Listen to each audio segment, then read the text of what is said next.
And we're back, June 5th, 2025. Another episode of the Post Republic. It's been a pretty quiet news day today. Not, oh shit. What is going on? Elon, Trump, the feud has reached an insane level. We're just trying to figure out what to take away from all this stuff. What are your guys' thoughts on Trump v. Elon? Um, I don't really trust Elon, but I'm proud of him for like standing up for if he does think it's the wrong move instead of just going along with the crowd or you know sucking up to Trump or whatever. I'd like to say I I, I stand with Trump 100%. If I had to choose, I think Trump has earned my trust in a way that Elon or anybody else has not.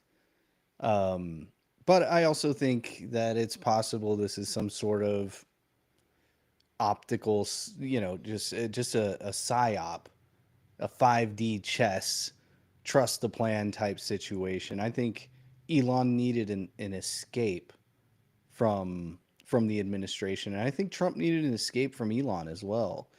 And I think that they knew that they were going to have to break up at some point. But my kind of concern is at what cost? If they are playing some sort of 5D chess, at what cost? This is not a good look for the MAGA movement, for America First movement. This is not a good look. It's too much infighting, and I know that the left is just salivating at at at at this situation. So, is it possible that their Machiavellian psyop LARP is going on, or is it real? Well, yeah, there's a number of different possibilities you could look at. A lot of people are saying this feels fake, and that was my first reaction. Is it something? So there's the option that it's staged and Trump's in on it, right? And this is for, I saw some theory it's a big distraction to actually, he actually wants to torpedo himself, the big, beautiful bill, to split it up or to whatever. That seems like a stretch to me. There's the, okay, somebody else pointed this out, just as an aside.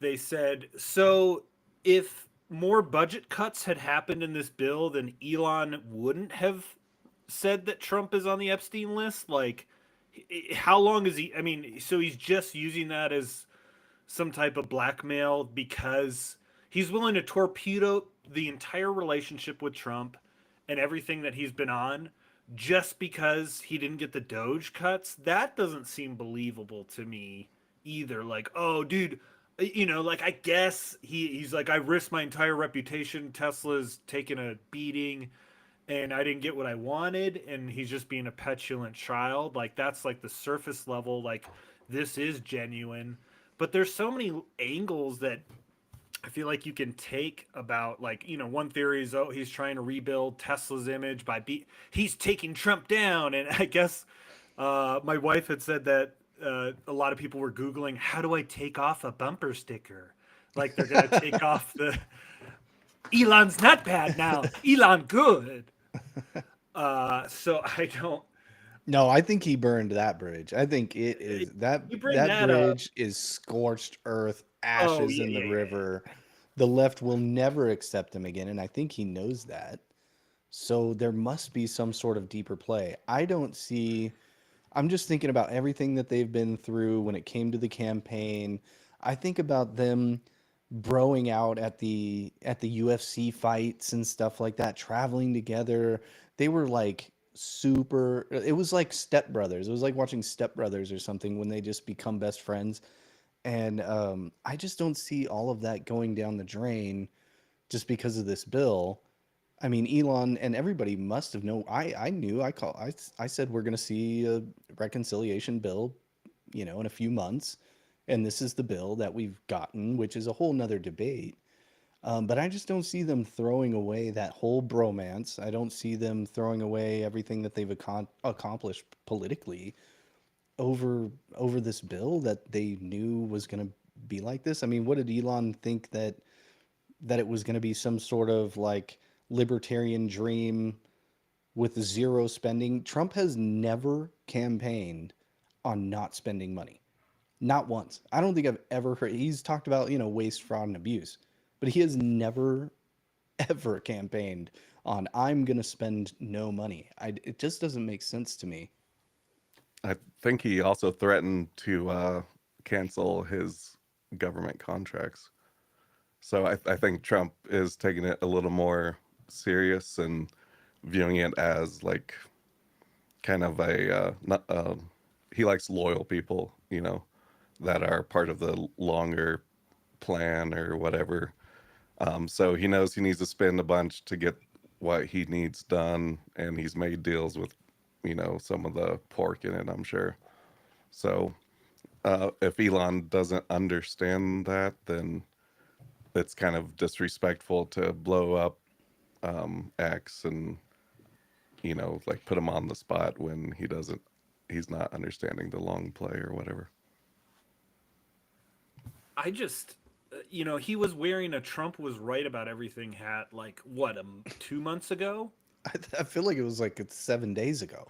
Okay, just let's just try to understand this, and you can try to write it off as he's just erratic. He's like petulant child, or he's just autistic and all this stuff, and he's very impulsive. I don't see it like that because he knew that he risks Tesla's whole reputation, his customer base, everything that he'd built up with that. A lot of different things. Like if Trump lost, he risked being targeted politically or with lawsuits and whatever. So he put his ass on the line for up until this point. And sure, it's frustrating. Like, yeah, the bill. Like, I think there's other breakdowns of why the bill couldn't codify some of that stuff. But regardless of that, yeah, okay, it's not what you wanted, right? So was literally this your singular focus the entire time? He's got Doge.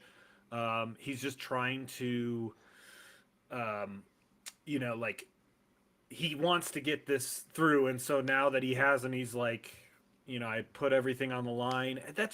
There's I don't think Elon's that reactionary on that level. I mean, maybe he is though. I don't know. I struggle with that because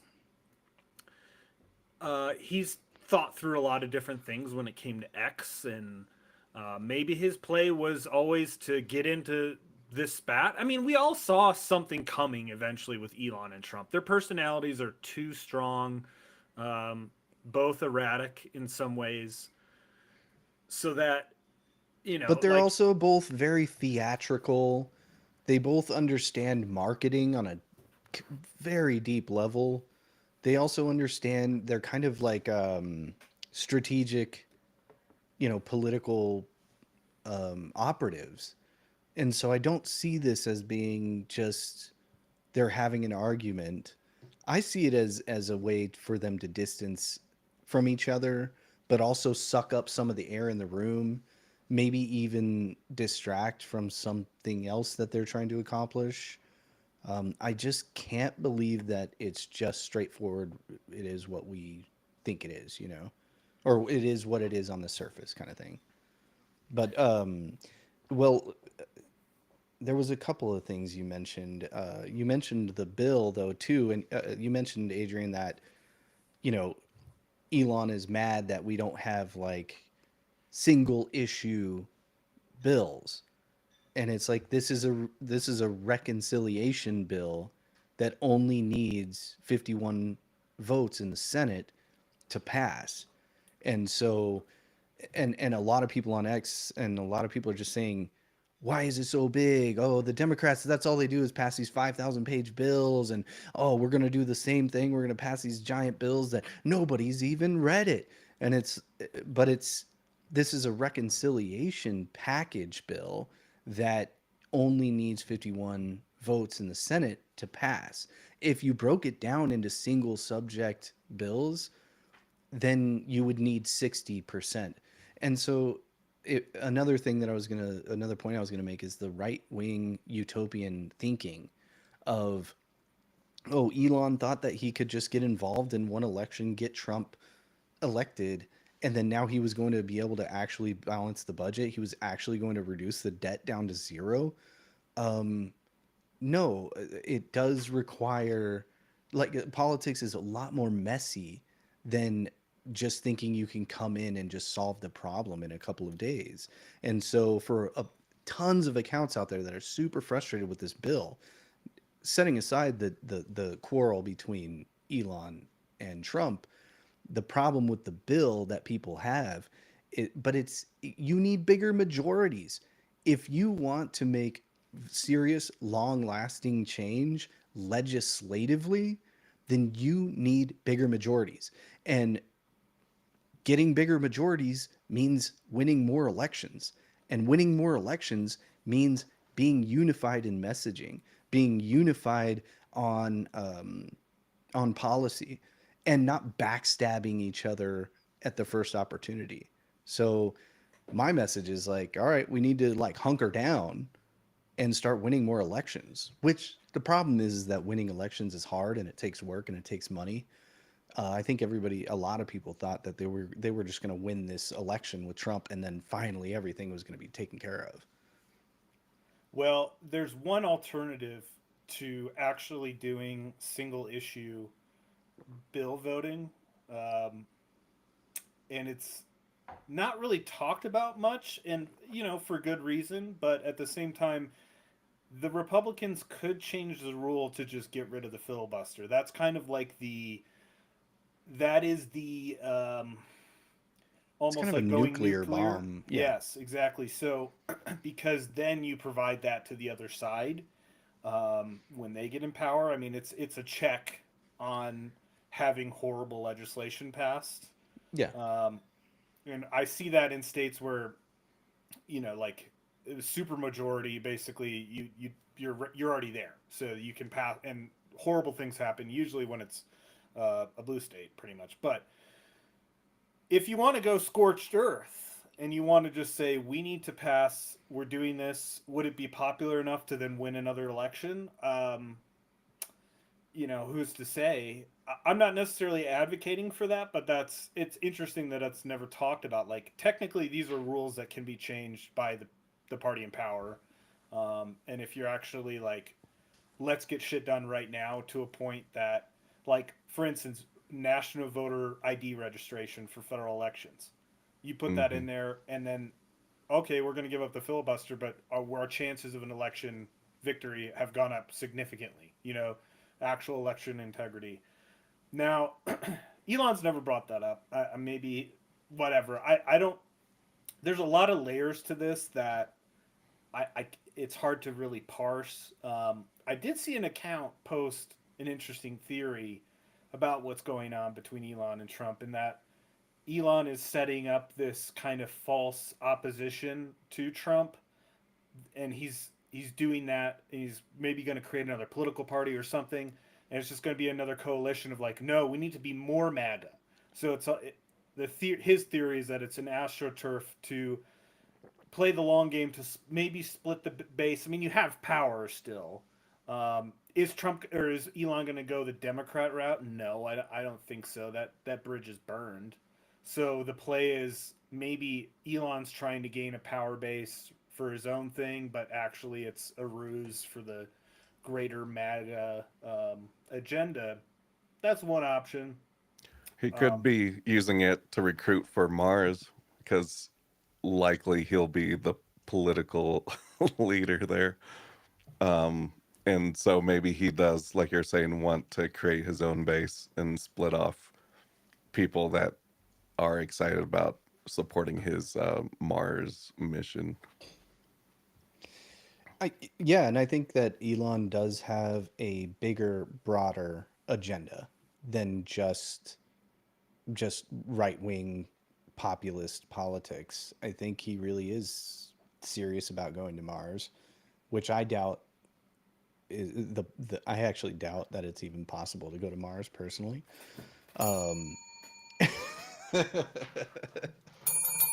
Bingo.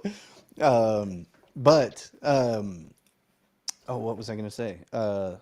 Oh, the bell erased my You're entire talking about memory. Mars. Oh, he just has a broader agenda that isn't aligned with ours. I think he has a not e- he's not even a globalist thinker. He's like a galactic type thinker. So Alex Jones and a bunch of the MAGA base are always kind of complaining about the globalists. I mean, what about the galactic thinkers? So I think he's definitely got a bigger, broader goal than just what the MAGA base has in mind of America first and stuff. So he seems like a globalist to me. He's always been pretty pro China. He always talks nicely about China. Uh, I never trusted him. Silas has kind of been leading the charge on not trusting Elon, and I think he's got a pretty keen eye for for that type of stuff. Yep. I don't trust him, but he did gain a little respect by, again, not just falling in suit if he really has those feelings, and it seems like he does. But we'll see. It might just be a show. I was going to ask you guys, um, isn't there a way for states to come together and pass federal law? Like a Or, convention of states kind of thing. yeah, I feel like there's something. So that would be another route towards betterment of the United States. And it doesn't seem like anyone's taking that approach. Well, I think that wouldn't that only just be like a constitutional convention? The states vote on changing the actual constitution, right? Like Well, to I pass a mean, constitutional amendment kind of thing. Right. yeah. Yeah, which is pretty much impossible. That's the problem in politics right now, and that people don't understand is that there really is a stalemate in the political war at this Hmm. point. It's a stalemate. It's 50-50. I mean, it's very close as far as right versus left, and whoever's in the center. It's kind of just two opposing forces that are at a stalemate. And so Mitch McConnell, actually, I'm not a big Mitch fan, but when Biden got elected and they were passing all kinds of crazy Green New Deal type legislation, infrastructure bill, all the crazy stuff that they passed, and it was a razor thin majority. I think it was 50-50 in the Senate, and Kamala was breaking the tie. And McConnell said, this is not the time to pass radical legislation when you have like very slim majorities. That's not what the American people want. The American people don't want radical right or radical left. The American people want just very normal, run of the mill, centrist type legislation. And so I agree in the same way. If I were a leftist, I would say, look, we have a very slim, they have a very slim majority. And it's not okay to pass radical legislation when you have slim majorities. If there were more of a supermajority, or more than 7 seats in the House or more than 3 or 4 seats in the Senate, then it might make more sense. You can pass more like lasting change type of radical, for lack of a better term, radical legislation if you have bigger majorities. And so, I mean, do you nuke the filibuster just to get some lasting change? I don't think that. I think Trump has a longer plan, a longer timeline than just, hey, we're all going to fix it in a couple of years kind of thing. And I think he mentioned that about China too. He said China, you guys got to understand, China has 100-year plan. We have like what? I mean, we're just pretty much living on a 24-hour news cycle. We can't even go a week without like extreme political nuclear bombs going off. And China's got a 100-year plan, and they're just kind of like sitting over there, just allowing us to destroy ourselves. So I think that Trump knows we have a bigger plan. I'm not just going to nuke the filibuster and pack the court, just to get through some radical changes, because I think everybody on the inner circle of Trump's in Trump's group is understands that there's a longer play, and we can't just nuke the filibuster kind of thing, or pack the court or something like that. Even though I would like for them to do that. Well, I mean, I guess the counter argument to that is that the Democrats could very well do that anyway. Now, maybe that's a, you know, extreme thinking or whatever, but while the Republicans are in power right now, there is an argument in some ways for accelerationism, because are they going to, is the other side going to slow down? Are they going to not try to arrest a bunch of people next time? Like, are they not going to target people in a way that I mean, I've seen no sign of them. Yeah, sure, people are correcting on, oh, Biden was brain dead. Yeah, well, that doesn't mean that the Democratic establishment isn't still the same corrupt and completely demented in the way that they view the other side of the country, to where we don't know what's possible. Now, it's it's obviously a huge risk, and I'm not explicitly arguing in favor of getting rid of the filibuster, but when it comes to what power they have right now, executive orders are great as a stopgap, but they need to be codified as much as possible to actually achieve some type of change. And the Or reconciliation bill is going to do some of those things, but man, I'm just, the more I think about it with what's coming in the next 4 years from now, if the Dems get in power, it's um, maybe this is the only chance they have. So they should go scorched earth, because the other parties. I mean, look at what just happened in South Korea. I don't know if you saw that. The ruling party got in, and they immediately packed the court. They doubled the size of the Supreme Court. oh, Um, really? yeah, to basically make it like they're the other Yeah. side's not getting in power, And that's what or happened in getting those Venezuela too, I think. right. Very And I similar. I think it was I don't know too much about the party in South Korea, but Laura Loomer was saying that they're communists or adjacent, which you could make that argument for the Democrats a lot of the time. So it's it's something to consider. I don't know if that, again, I don't know if that's Elon's play. Does he understand the uh, yeah, you're disappointed, but like realistically, unless you nuke the filibuster, the only way you're going to get anything done is with these big ass bills, and that's just an unfortunate reality of how the system is set up right now. I mean, I'm okay with it. I'm okay with the bill. I mean, I'd say the bill's probably. I haven't read the whole thing, of course. I don't think many people have. But from what I've seen, it's about 80% good, and that's a huge W. I mean, in comparison to the type of crap that the Democrats were passing, say 2, 3 years ago. I mean, this is a huge W. I just feel like the right, or MAGA, or whatever you want to call them, just cannot take a freaking win. I mean, it's okay to just it's and it comes down to this right wing utopian thinking in the MAGA community, that it's like, no, we want everything. It has to be perfect, and otherwise we're gonna cause a huge problem. It's like, you guys, this is a like, and it's like herding cats. I mean, it's worse than trying to herd cats. Like, wrangling votes in Congress is probably herding cats. I think trying to herd X or Twitter or MAGA or the right into like a cohesive direction is like, I don't even know how to, it's just straight up chaos. There's no way to do it. And like, that's why the left wins, though, is because they're able to have some sort of collectivist, cohesive messaging, cohesive policy positions.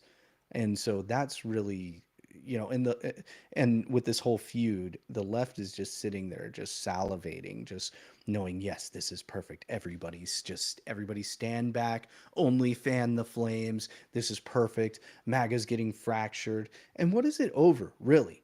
Spending? That's what this whole thing is over. This is a apocalyptic, uh, earthquake, earth shattering, uh, fractional event inside of a populist movement, a right leaning populist movement, overspending, really? Over $2 trillion of projected spending.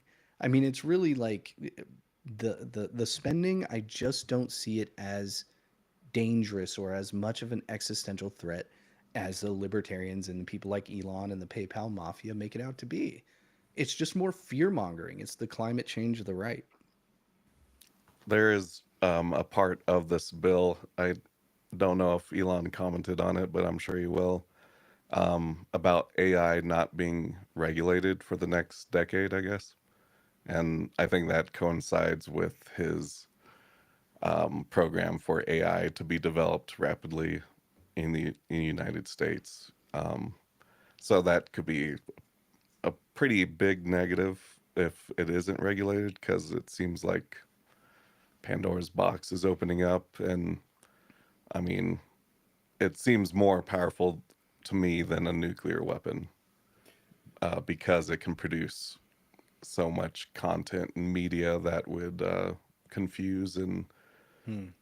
do, they could do whatever they want with unregulated AI. But you just don't know. Maybe this is the better way forward. Well, I Well, I think, think that yeah, go ahead. well, my understanding is it didn't allow states to regulate it, so it only could be. I'm pretty sure the federal government could still Okay. regulate it, but you can still make the argument that's changing or The removing states' rights. sovereignty Yeah. from states' ability to you know uh, decide what they want to do with AI.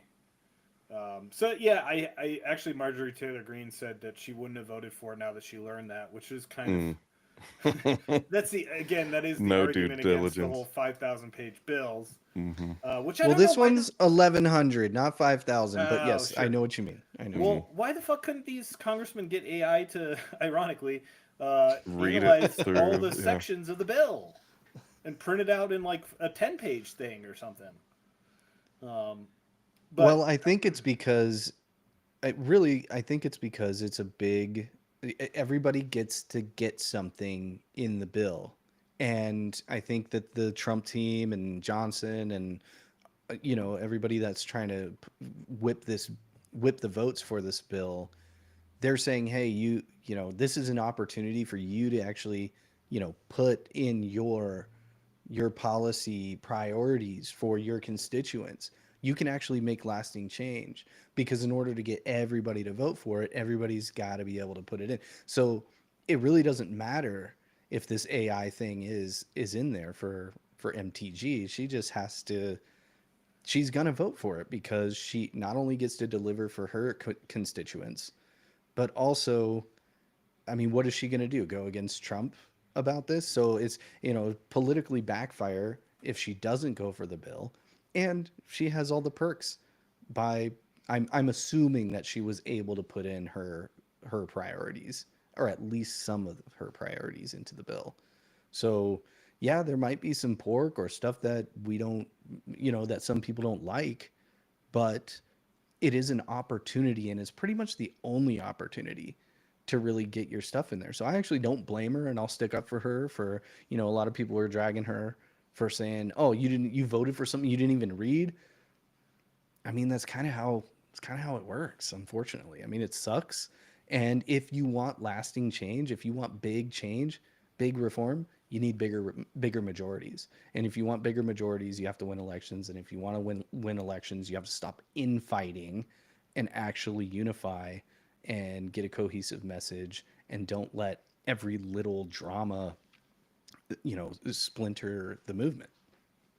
well, here's another point about the spending cuts and reducing government spending in general, which I'm in favor of.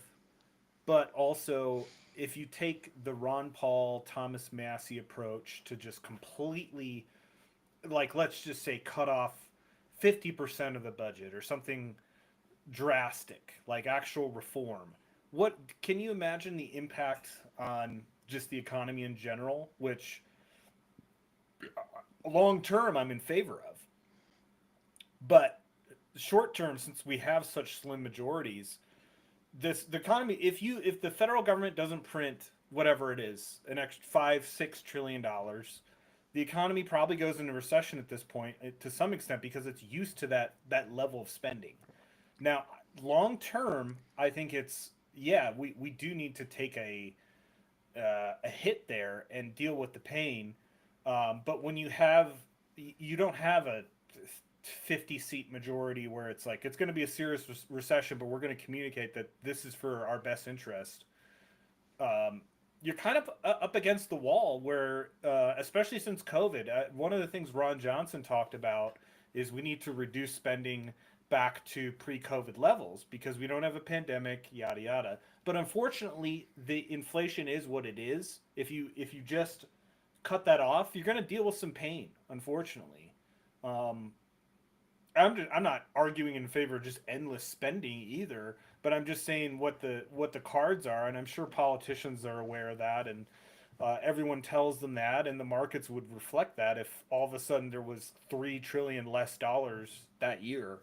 That's just less money circulating. There's less economic activity.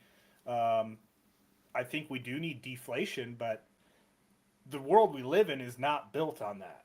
It's built on Hmm. just more activity, more fuel into the economy. So that's another just consideration when it comes to like let's cut off this much. Well, I'm in favor of that to some extent, but let's actually be realistic with, are most people going to understand that? Are most people going to be able to, like, oh, it's because of this? Well, that's bad then. Well, here's the long term. I don't care. So we live in a, like you said, a 24-hour news cycle. Most people barely pay attention to the news to the level where they know what's going on. So they care about their pocketbook. Long term, I think it's one of those things like you have to use power judiciously and know what's on the line. So I understand, like, is this bill overall a net positive? I still think it is. I also think one of the arguments I heard is that Trump gets this bill passed, he doesn't need Congress for a long time. He can say I did this, that's done. Now I can say, yeah, we're not going to fund Ukraine anymore. Like I got basically all of it in one go, the one big beautiful bill. It's done. So now he has the freedom to actually do a little bit more when it comes to those issues. So that's just an interesting take. And this guy, he's been right about a lot of things. Tom Luongo. I recommend listening to him, especially for libertarians or people coming out of the libertarian way of thinking, where you're forced to actually look at reality instead of what you ideally want. And there's a lot of pragmatism isn't really in the libertarian ethos. Let's just put it that It's way. idealism. Mm. Hmm. It's the inverse of communist utopia in a way. It's like the ultimate. It's individualist utopia. Yeah, So and communist. we talked about that hyper individualism that's a problem on the left and the right. So I think there's a proper balance between collectivism and hyper individualism. Hmm. Well, and the irony of when you become a libertarian or an anarchist, and you're like, oh man, this is the answer. I need to find other people who agree with me. Other extremely individualist people. Hmm. Whoa, almost like you still want collectivism to some extent. You need it though. Yeah, of You course. Yeah, we're yeah. not, humans aren't truly like that's not how we were raised. And that's why I think that's why I've been kind of falling into the right wing populism um, label because and what do the globalists hate? They hate nationalism. What do oligarchs hate? Populism. So I'm a nationalist populist. And that sounds horrible because of the demonization of nationalism and populism throughout the past century or so. But That's what this really is about, I think. It really is about populism. And what pisses me off actually about Elon is that he was all, vox populi, vox dei. The voice of the people is the voice of God, basically. That's what we need to listen to is democracy, what most people want. Well, most people aren't smart enough. Even if this whole spending apocalypse is as real and as a serious threat as they say it is, the normal person isn't smart enough or plugged in enough um, to actually go along with that. And so unfortunately you run into a problem where you're going to be an elitist and an oligarch if you say, or and possibly a utilitarian, or worse, if you say, well, the people actually don't want or don't know what they want, and it's going to be up to us, the experts or the oligarchs or the smarter people, to save you from this existential danger. And I just am not a believer in the cataclysmic, catastrophic, existential Armageddon, you know, meteor that's headed to asteroid that's headed towards Earth, the way that other people think that spending is. Yeah, I bet Trump knows that they're gonna like reset the dollar or something too. So he's like, whatever spending happens now, it's gonna be a wash. And maybe Elon's not read in on that level. So he's thinking, we're gonna be in this same dollar system. And I bet it's gonna be like a blockchain type of approach, a US coin, whatever. But Well, well, I also think that spending has a bad reputation because of the corrupt leadership that we've had for what, at least a mhm, century. And so, yes, it looks horrible to spend money, but I mean, if you're a business person, it does take money to make money. You do need to invest. Either we can declare bankruptcy, which it seems like that's what the libertarians want. They want us to just declare bankruptcy. Actually, we're not a country anymore. No, we actually have to spend to get out of this. We do need to invest. And the holistic view and the holistic strategy of somebody like Trump, it makes way more sense to me than some idealist, deontological, hyper individualist libertarians. So, yes, we're going to have major investments into domestic production, manufacturing. Whether we need to be the AI capital of the world, we need to be the dominant AI robotics manufacturing hub of the world. We need to be the weapons manufacturers of the world as well, and we also need to ramp up domestic production of energy, whether that's nuclear, whether that's liquid natural gas, whether that's fossil fuels or oil. We also need to close that border, sealed, tight, for a long time, not just now, not just for the next 3.5 years. So with those three things alone, plus on top, I'll add the tariffs as a plus. So resetting trade relationships. If you take that holistic approach, I don't think that spending money on the military or to tighten the border is a bad thing. I think that if we have competent leadership, they can actually spend the money properly. So it's kind of a philosophical presupposition that the libertarians and the Thomas Masseys and the Rand Pauls and even Elon Musk are kind of sneaking into the whole conversation, is that spending is always bad because we've had corrupt leadership that isn't responsible or good stewards of that spending. But if we could spend it properly, we might be able to have a golden age. We might be able to actually, lift up the middle class. We might actually be able to have a safer world. And I'm tired of these damn hyper individualist libertarians standing in the way of the duly elected president of the United States enacting his agenda. I didn't vote for Trump. I didn't vote for Massey, and I didn't vote for Rand Paul either. And so, you know, they're annoying to me. But it brings me back to my point is like, okay, well, Tyler, if you're annoyed, then you you need bigger majorities. So you need to be knocking on doors. We need 10 more Scott Presslers. We need to actually get motivated. We need to get grassroots. We need to stay unified. We need, cohesive messaging and stuff like that in order to make that type of lasting change. So, either way, though, I'm just gonna stick with Trump on this stuff. Maybe I am uninitiated in the world of economics or whatever, but I'm also like pretty keen on identifying philosophical presuppositions. And I just don't adhere to the philosophical presupposition that all spending is bad no matter what. So, I don't know. Well, the common refrain among libertarians and Ron Paul people is end the Fed. End the Fed, right? End the Federal Reserve.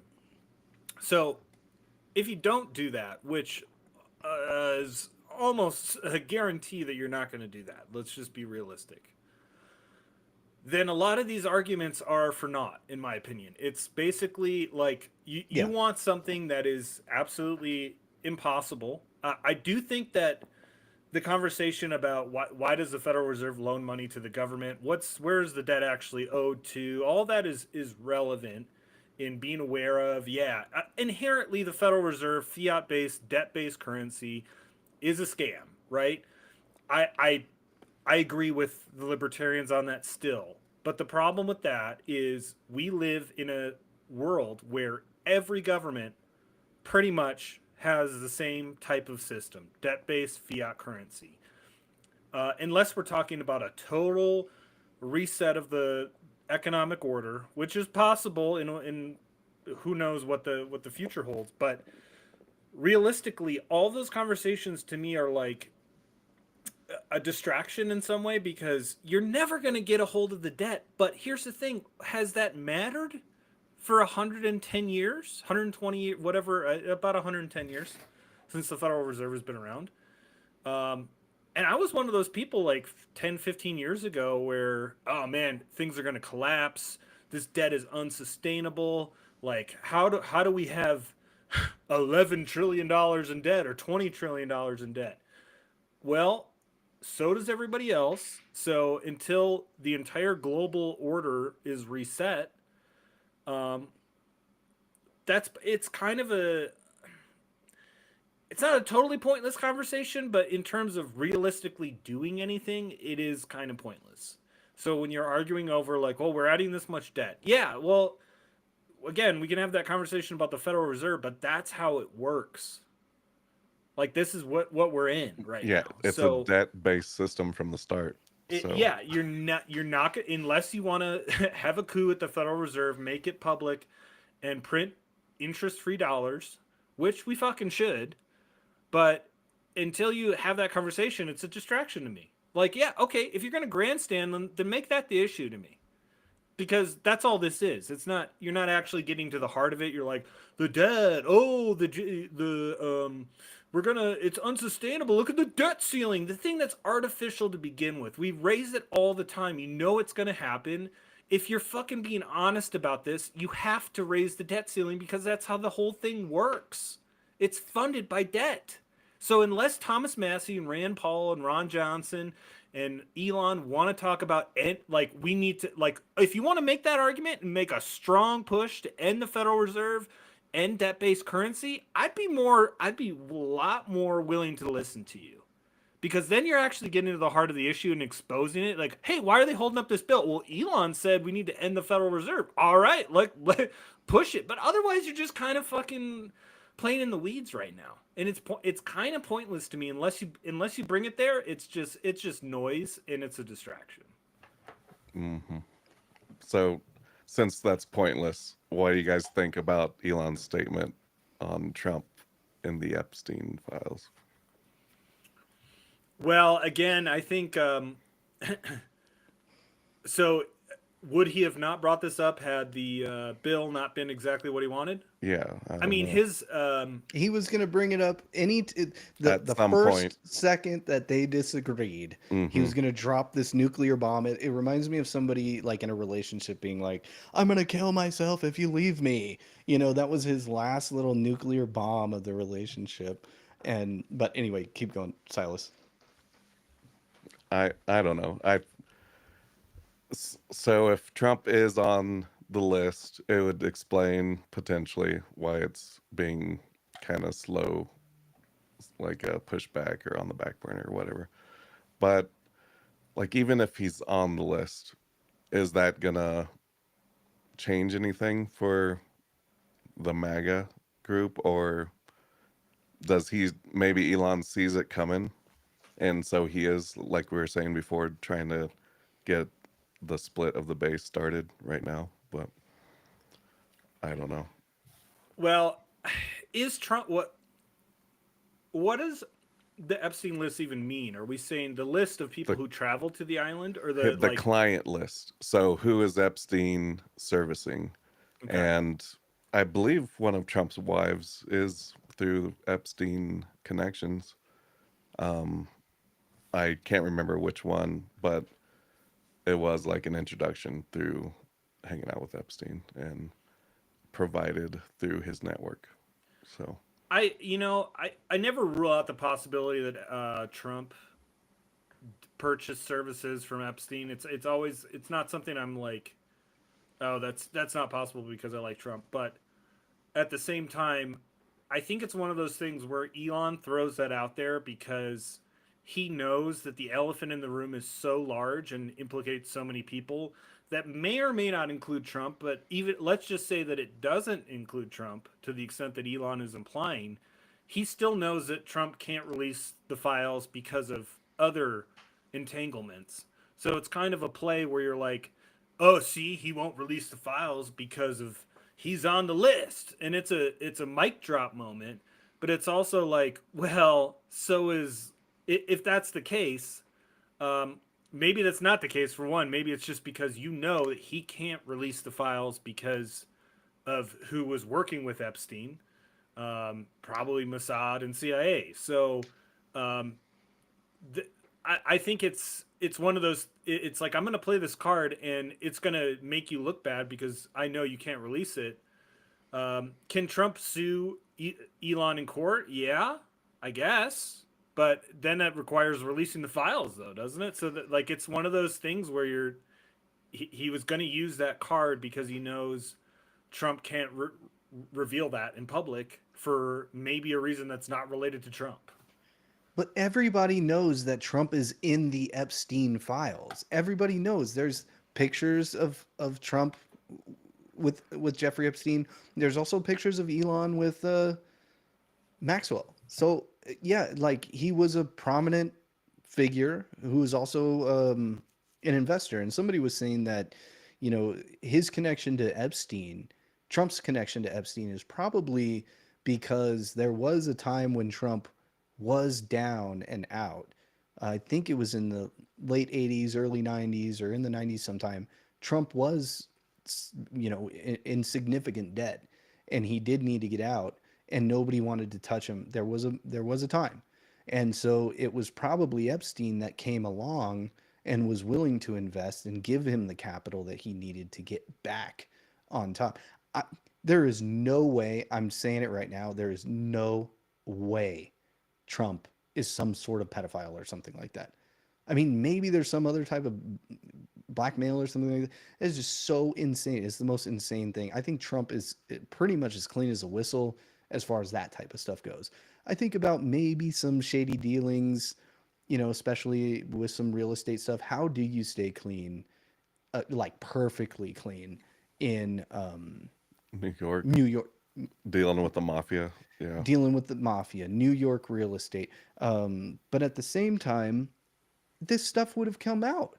I mean, that's the main Hmm. argument that you'll see on it. If there was a real PP tape, or if there really was like actual blackmail against Trump, I mean, this stuff would have come out already. He's he's probably about as clean as a damn politician can get. and that's why the military chose him to run for sure. They encouraged him, he was already thinking about it. And they're like, we got this whole plan on the backside of doing the military tribunals, and we've got enough evidence to put them all away, but we have to play it out with optics over, you know, about a dozen years. I think it's going to turn out to be because I don't know the whole Biden thing too. Like it just Trump posted about him being or he reposted someone that said he was executed in 2020. I don't know if you guys caught that. I saw that. Um, and there's like this clip going around of like 15 to 20 times of him saying in the Trump rallies, Biden is shot. And he would like do the gun motion to his head when he would say it, like most of the time. Like he's shot mentally, or Yeah. like, So, like, that's what you would assume. But now, since he reposted that, they're bringing those clips back saying maybe he was trying to be literal in a. oh, I'm positive there's like body doubles Yeah, at the of very Biden. least. He goes into the hospital and then he comes out. He's like 6 inches taller and stuff. I mean, he is not. Some of the most recent and pictures and videos and stuff, like it does not look anything like him.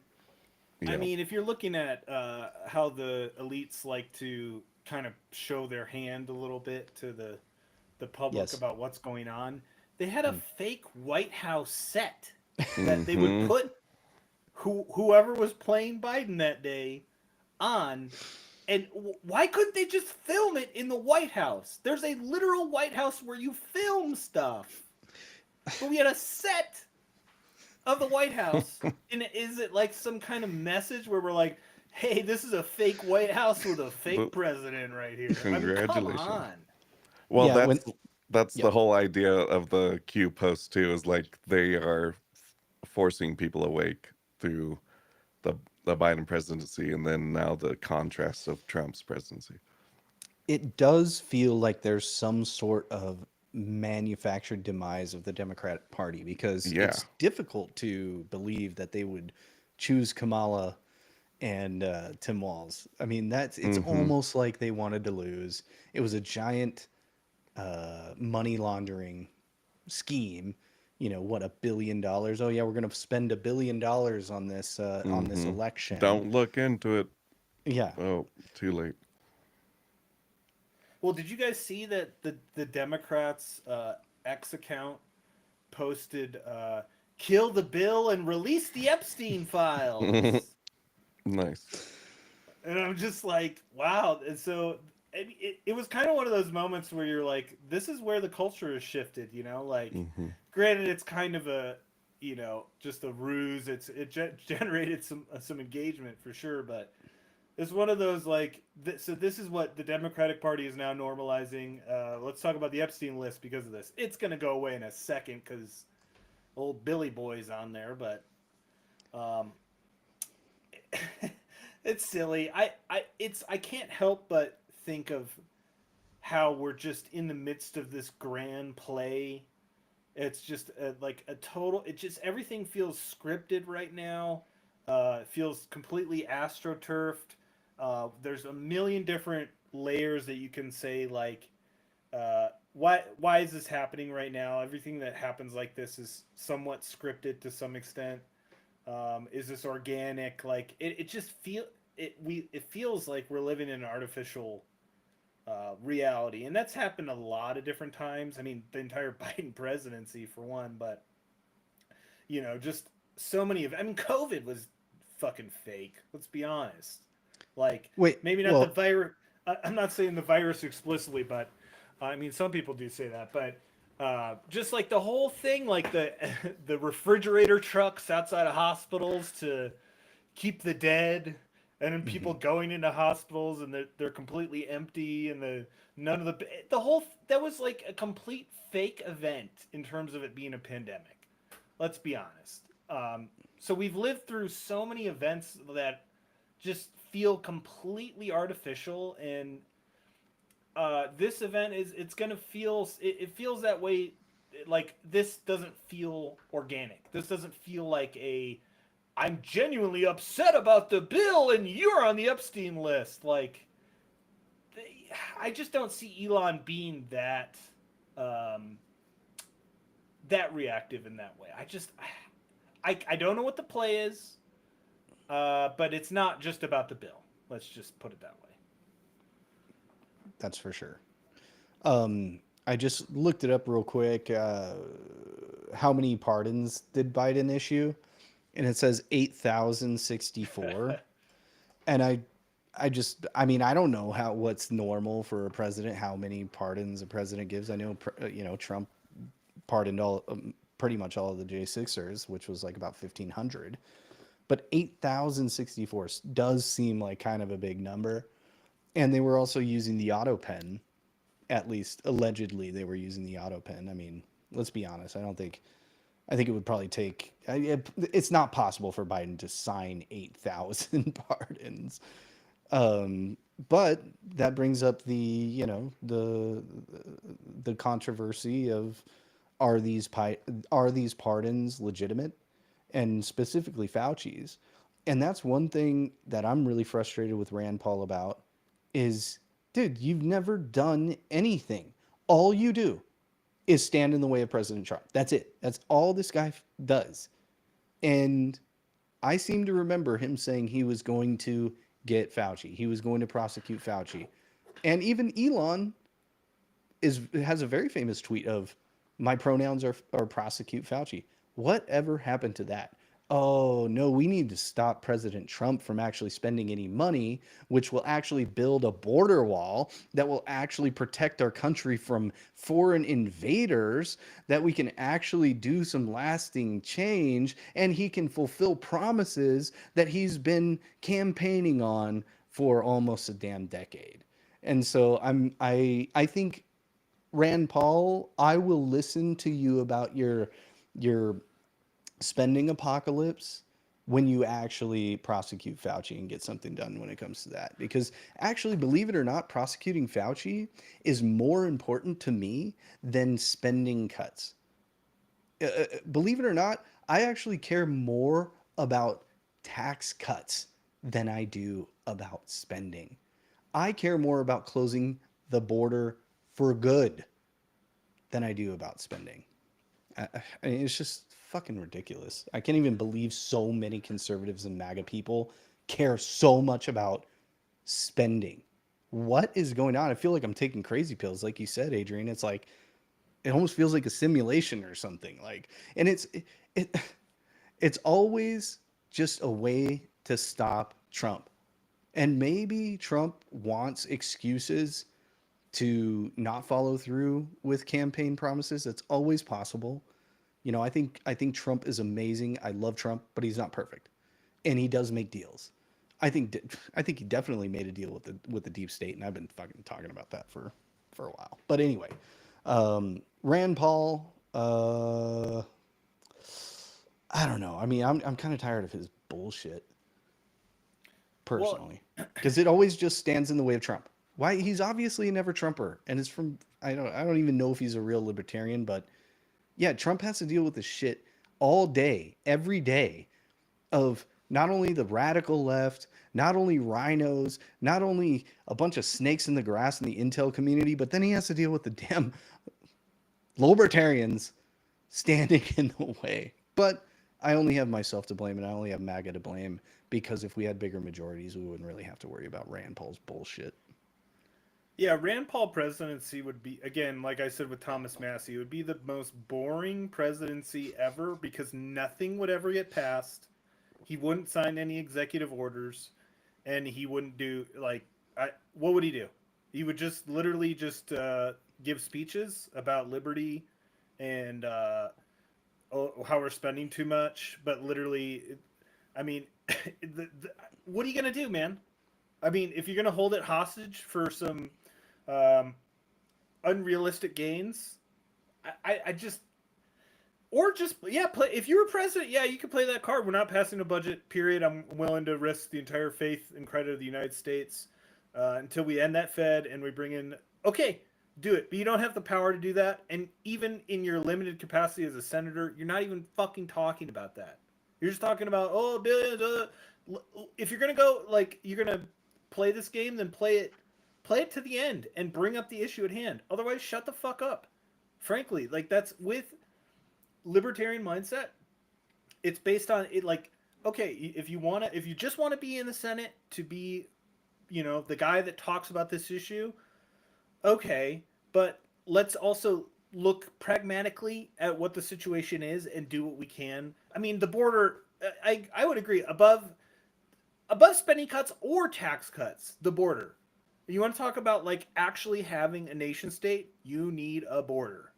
None of this shit even matters if we don't have a border. If 10 million people come in next month, oh, we have a big ass crisis. I mean, we were getting close to what, 200,000 a month. I mean, God only knows during Biden. And 10 you million saw that. at least 10 million in 4 years is kind of the I'll tell you what, conservative number. that was the moment when I was like, all right, I haven't voted in a presidential election other than a protest vote since 2008, and I'm getting off the sidelines because I'm seeing the society that I live in collapse in real time. And now we have a budget in Denver where they're, I think, $250 million in the hole next year. And you know how much they spent on illegal immigrants? Kind of around that amount. I don't know Really? exactly, but it's a couple hundred million. They spent $6 million on empty hotel rooms just in case there were migrants there. And you know what the mayor is now proposing is a 20% cut in police services. He just announced that yesterday.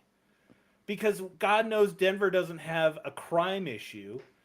Um, but that was all precipitated by open borders policy, a sanctuary city policy, and locally that impacted me way more than um, overspending or imperfect bills, whatever you want to say. That was like, dude, our society is collapsing right now, and everyone's gonna have to pay for this with their tax dollars, like in a way more intense and immediate way. Let alone the humanitarian, cultural clash that we're forced to deal with. And no one was even eating my cat.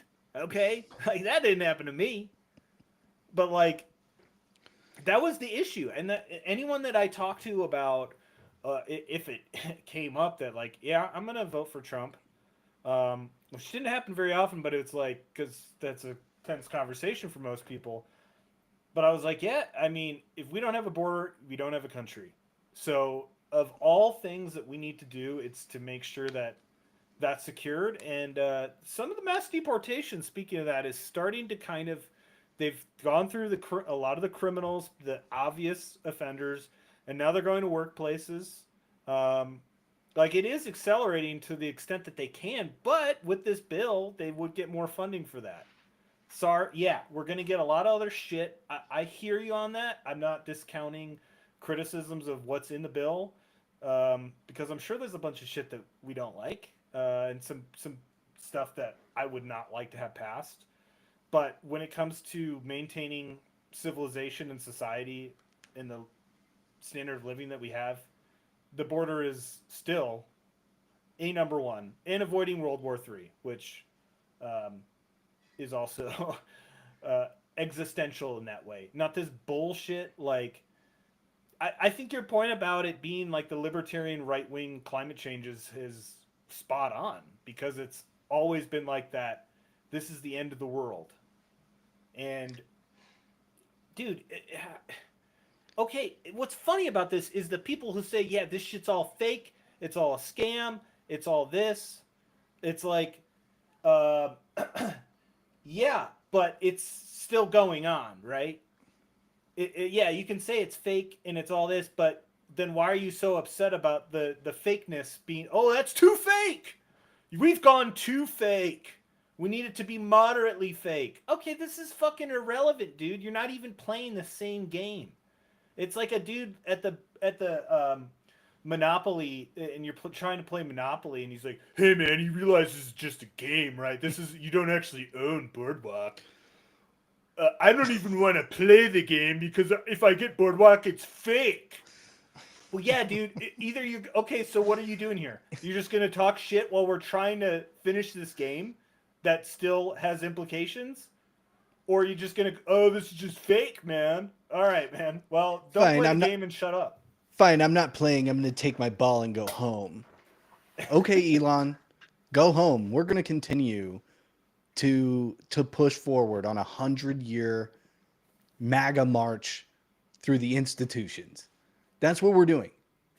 This is it, and it pisses me off about that right-wing utopianism that I've been talking about for a while is look, it's going to take time. Why is it so hard? I actually get it if there's certain people on the right and in the MAGA movement that are trying to push right and normalize and push right and normalize and keep pressuring. We can always do better. We can always do better. But yes, at a certain point though, we do need to start realizing that it is a longer game. Why is it so hard to think strategically? I I've been playing Risk with the kids and the family. I also play league pool. Like I love billiards, and I always beat people because I really think about the long game. I always take my time. I'm methodical. I'm not going to make a short-term gain for a long-term loss. And it comes down to patience and discipline and persistence. And just a shout out to the legend Scott Pressler, who he made a post today and just kind of a very neutral post that wasn't taking sides. And it's like, hey guys, we still need to keep working. And you know the reason why I thought of that is because his screen name or his handle is the persistence. He understands like people need to take way more way more advice and way more inspiration from people like Scott Pressler. He is the persistence. He's the one who's actually changing the game. Yeah, we can sit here and say, or Elon can sit there and say, "Oh, President Trump would have lost if it wasn't for me," you know. And Trump could sit there and take all the credit too. But it is people like Scott Pressler that are actually doing the real work. That grassroots, you know, knocking on doors, that grassroots organizing, that is actually making more change. If complaining about this bill is only going to hurt Trump's agenda, which pretty much everybody voted for. But if you really want more, then I don't want to hear from you unless you're doing like what Scott Pressler is doing. Like I don't want to hear about it. You know how many people are just sitting here complaining about spending and how Trump isn't going far enough when it comes to like that type of stuff, and they don't do anything. They don't organize. They don't knock on doors. Like we need to win elections. Why is this so hard for people to fucking understand? We need to win elections. And you don't do that by having some giant public divorce unless there's some other like grand strategy behind the public divorce, which I thought of something. So Elon and Trump, they need a way to separate from each other. And Elon needs to go save Tesla and he needs to continue SpaceX. And Trump needs to continue with his legacy. I mean, this is it. There isn't a third term, although as much as I wish there would be. There isn't a third term. This is it. This is his whole life. He's the main character of this century is Trump. Everything really does revolve around Trump when it comes to this. Politically, the Western civilization, this inflection point, it does revolve around Trump. And so Trump has a legacy he's trying to protect and he has stuff he's trying to do. And so I'm supportive of that. And so I think that the optics of bringing Elon in the first place was a bad idea because it made it look like Elon bought his way into the White House. Elon purchased the presidency. I mean, that was a talking point of the left. Oh, President Elon. Actually, you know, Elon is actually running the show. And so Trump needed a divorce from that optical situation as well. And so for both of them to have this amicable separation, but here's the thing. This is why it's important that they have this. I've been thinking about this all day. Why, but why this way? Right? Why with the spending stuff? Why with this bill? Why is that the if they were going to manufacture or engineer a public spat or a public divorce, why on spending? Why on this bill? I don't understand it. But here's it came to me is they both can say that they can retain their dignity by saying, like, Elon could say, no, I stood my ground and I stood for my moral principles about spending and about the debt and about big pork bills. I took a stand. And so the people that support Elon could say, you know what, he stood on principle and I respect that. And the same thing with Trump. Trump can't be bought. Trump, that's what Trump will get out of this. Trump has another huge notch in the belt of not being able to be bought. And so I'm kind of just playing with that in my mind of like, okay, here's a good. The thing about Elon is very good at marketing, and here's what Elon is good at marketing for. Or this is his strategy: is moral, um, moral missions, ethical missions. So he says, to get to Mars, or SpaceX's mission is to save humanity. That's a moral mission that everyone can get behind, right? And so, same thing with Trump. Trump's moral mission is to save Western civilization. And so, they're both very good at that moral marketing. And so, they're able to both kind of amicably split ways, for better or worse, or maybe there's different degrees of amicably, but they're able to also say, I retained my dignity. I stood for my principles, even though in the background, I think they're probably still buddies. I mean, Trump has this reality show view of politics, and for better or worse, I still think that he operates that way, and I think Elon understands that. I think I'm convinced that it's manufactured to some extent, Theater. and also because what you're saying is true. Like Elon and Trump are both main character personas, and so yeah, we're gonna be the super team. We're on the same side, but like at the end of the day, I think both of them inherently are. They're gonna clash on something, and they knew that, like you're saying, because I mean, think about it. So a couple months ago, right after the election, Elon was. It might have been before. Elon's talking to Joe Rogan about the Democratic Party and the globalists or whoever the establishment are. Most of them are anti-human. You know, he's talking about George Soros. They hate humanity. They hate Western civilization, right? So and he's talking about the forces of evil, the forces of darkness, and he's aware of that reality, right? Like these people hate humanity, and he's pretty much right. He's right about the mindset that a lot of the and it tends to be the liberal elite, like the Bill Gates types of like we need to reduce the population for global warming. That's the basic argument, and Elon's brought that up a million times. And so all of a sudden, after him putting his ass on the line, him talking, understanding the stakes, we're up against people who hate humanity and want to see society burn versus people who don't. But now, because the some of the people who don't want to spend too much money, I guess I don't care.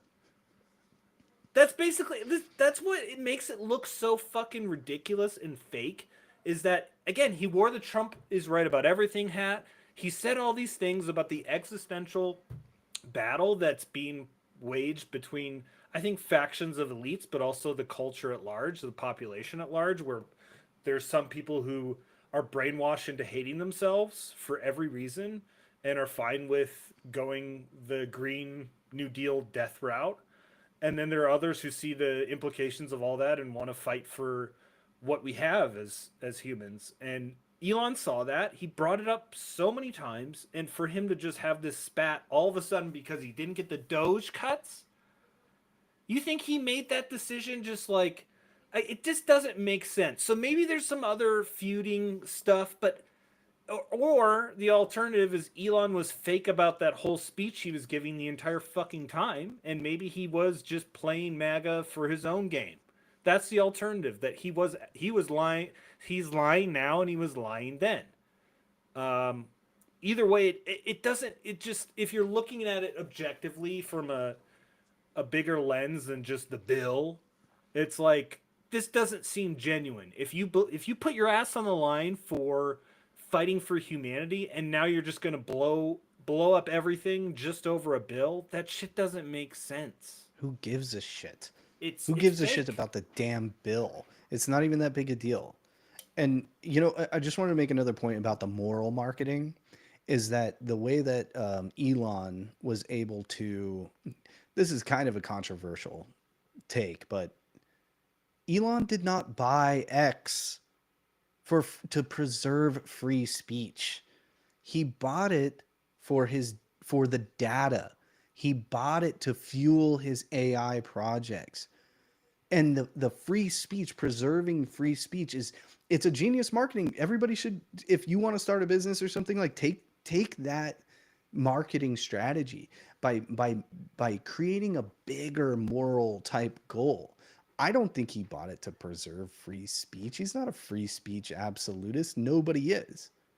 And so I think it plays into this because it's like he has, I don't want to make this whole thing a whole anti Elon thing, because I actually am, you know, I am thankful he bought Twitter, and I am thankful for the campaigning he did with Trump. I think Trump would have won anyway.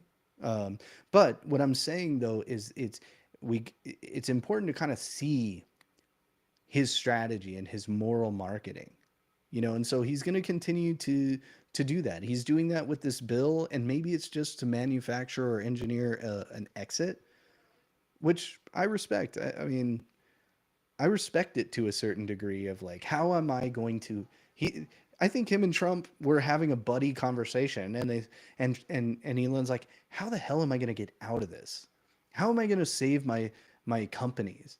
You know, I always, like I said earlier, I think it was a bad idea from the beginning to have Elon at the in the Oval Office. He was at all the cabinet meetings. He was doing too much, like having too much of a heavy hand. I'm like, this is giving the left so much rhetorical ammo to say, oh, look at Elon bought the presidency and stuff like that.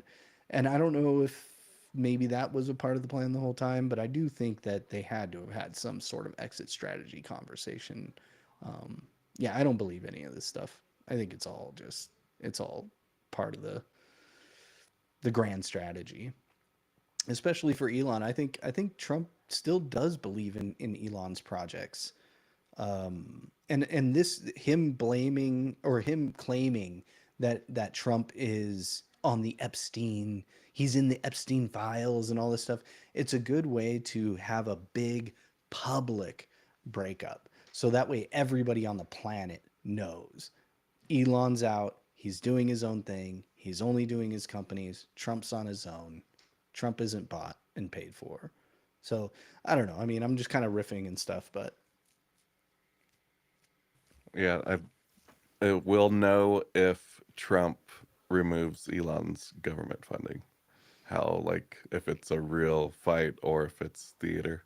Because I think that would lend toward it being a real fight. And he stands to gain a ton from the Golden Dome with Starlink, because that would be the service provider for like connectivity and everything. mm. So we'll see. I guess like I doubt he would remove his funding, but that will play out, I guess.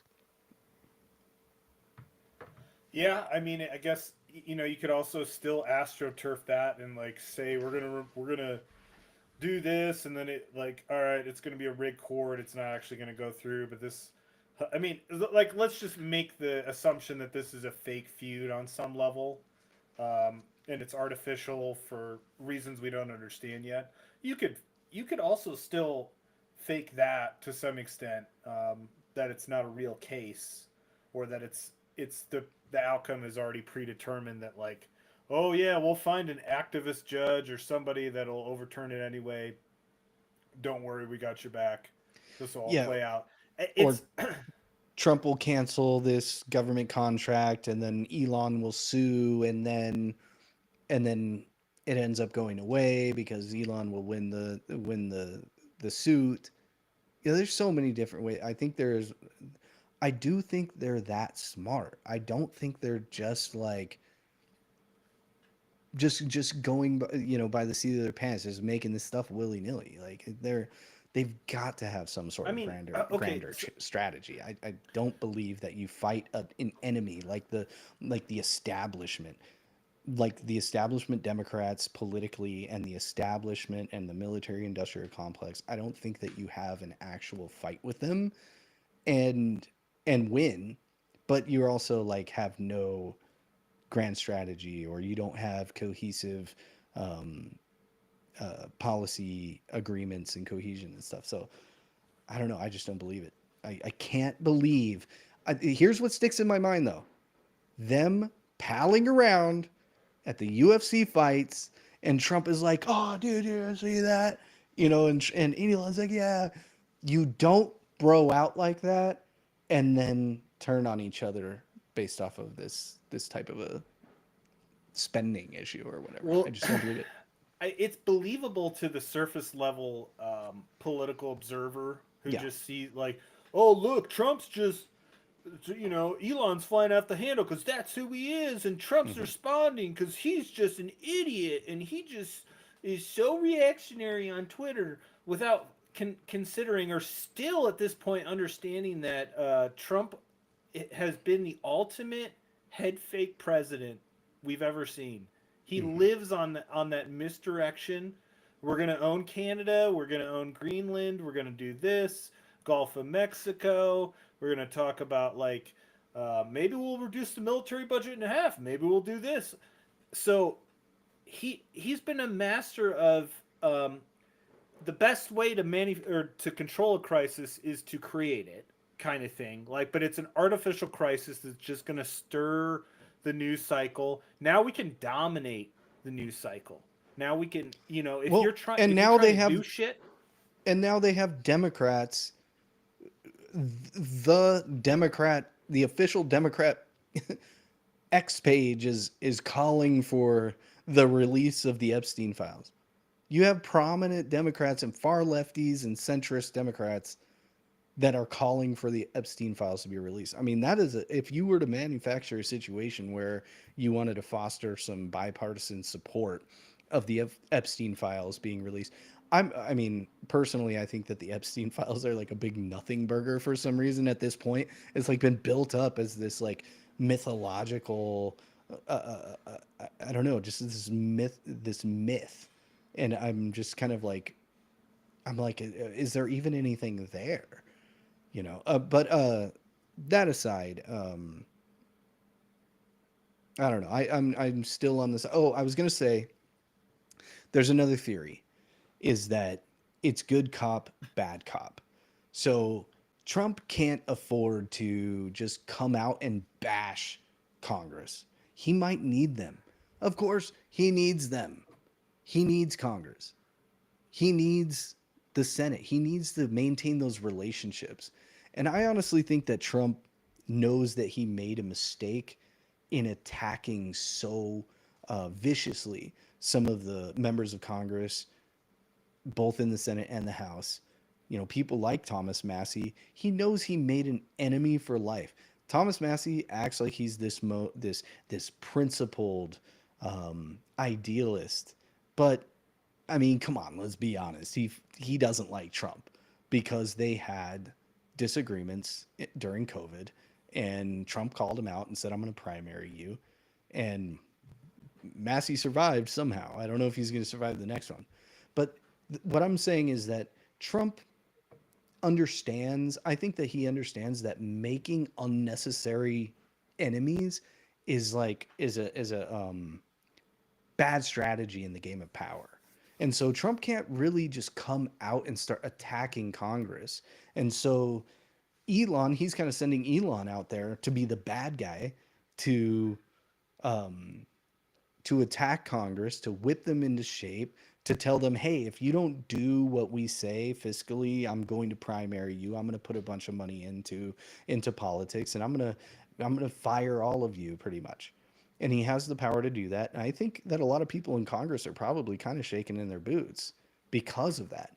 I mean, if you were a reasonable politician in the House and in the Senate, being on the bad side of Elon is not a good idea because he does have the money. He is wielding the big stick when it comes to electoral politics at the moment.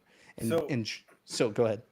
Go well, ahead. let's take that theory and then kind of roll it back a little bit further. So, if their plan was to pass this bill and not have the debate in the House over certain parts of it, and just say we're just going to pass this bill, but we know it's bad. Some parts, it's maybe sorry, we know it's imperfect. I should say that it's got some things we need to tweak. But instead of having that debate in a very public and uncontrolled environment, here's the plan. We're going to pass it. Then you're going to criticize it. You're going to turn on me. You're going to change the narrative. You're going to get the Democrats to say, release the Epstein files.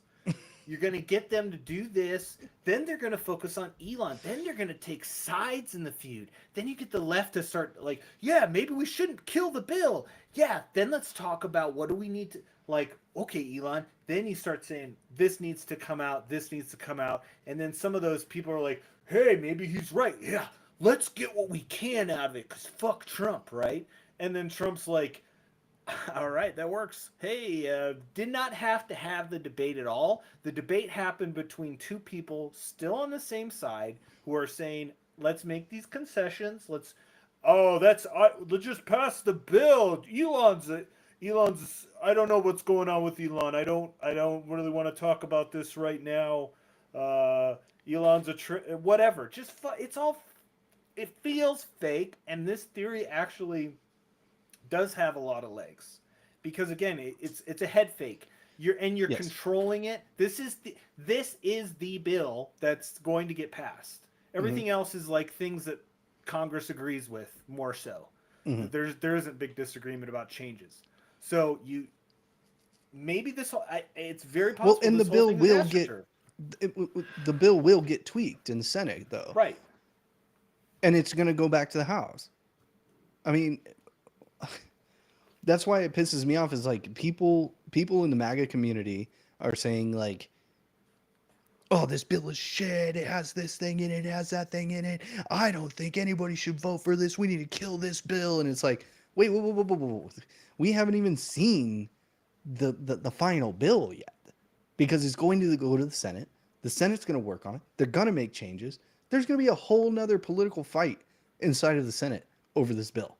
And then it needs to go back to the House. And then I think it will go to Trump to get signed. And like you said, though, I mean, the bill's gonna get passed. And there's just another point I wanted to make though about don't let the perfect be the enemy of the good. If you are looking for perfection in these bills, if you're looking for perfection in Trump, if you're looking for perfection in the cohesiveness of the political movement, you're going to be disappointed. And it's important to be pragmatic and to it's just being just accepting reality. You know, deontology and idealism is the worst place for politics. To like that, you're going to be disappointed, you're going to fail if you want to make lasting changes in politics if you're a complete ideologue. So, I mean, that and another point I was going to make too, Trump's primary political virtue is unpredictability. So, and the same thing with Elon. Elon is unpredictable. Trump is unpredictable. And I think that they know that that is one of their chief political virtues is that unpredictability. It makes people fear them. Oh, what's he gonna do? Oh, he could drop the mother of all bombs. Oh, he might just um, he might just take out some terrorists that we've been trying to look for a while, but we haven't been taking them out because of some political reason. Oh, Trump will be a dove in foreign policy, and then he'll turn around and he will drop the Moab. And so that's that unpredictability. It's a political virtue that he has. And I think a lot of people see it as chaos or chaotic. I ran into this random ex user that made a comment that was like, oh, there's always chaos when Trump is in charge. And like you said, Adrian, it's like if there's gonna be a chaos, you might as well be a Machiavellian political genius is going to realize that if there's gonna be a chaos, I might as well be the one that's causing the chaos, so that way I'm actually in control. And I think that's the main change that Trump has made in politics is he's changed the right or the conservatives from being reactionary to being the ones that are actually in control. I mean, this is why, to me, Elon saying uh, Trump's on the Epstein list, it has the air of let's go nuclear to sell this feud so that there's no debate. Oh my God, he went nuclear. He went there. But you There's don't. no coming back from that. Yeah, and so all the X fear is just in the debate and making like, well, this is what's the reasons, what's this and that.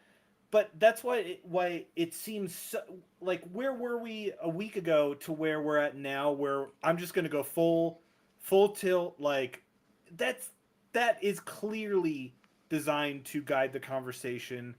It, it's it seems completely controlled, and it seems like a move where you're saying we're going to control the narrative. Like, come on, I think it's totally possible, if not likely, that Elon tipped off Trump like I'm gonna bring this up. And they had this conversation a while ago that this was planned out. Um, it's hard not to have those thoughts because when you look at the pattern of Trump, like if you look at surface level, it's like it's all chaos, and then you realize like no, I'm we're using the media spin and like oh my god to our benefit to continue to guide the narrative and to use it to guide the conversation. And so this whole thing feels like a just a progression Manufactured. of that. Yeah, Mm-hmm. it feels manufactured.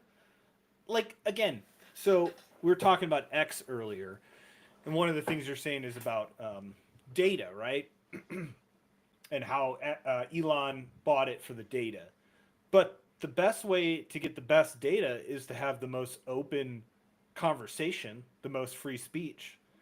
So Elon, I'm sure, has talked to Trump, has shared some stuff. They've had conversations about, okay, we know that there's this faction, the Ron Pauls, there's this faction that we can predict what they're going to do. We know what their behavior is. I mean, you probably don't even need AI for that. You can just look at their ideologies and say, we're going to have this pushback. There's going to be this part of the Republican Party that says no. So, in order to get beyond that, we need to pretend that one of us is on that side. And I'm going to go to this extent to make it believable so that when it happens, we are completely guiding the conversation. The good cop, bad cop theory, I think at this point it's the most obvious. Um, but time will tell. I mean, I'm still open to the possibility that it is a legitimate feud. I'm not saying that that's for sure. I mean, we're talking a couple of years to really get a sense of like, okay, how is this going to play out? But we're just observers here trying to parse reality, and sometimes when you're caught up in that sphere on X, that wave of like confusion and like constant debate about it, you lose a little perspective when it comes to let's look at the pattern here. Let's look at what Elon has said. Let's look at what Trump has done and utilized, and how Elon does that too, and that is ultimately, I mean, that is the political genius of Trump.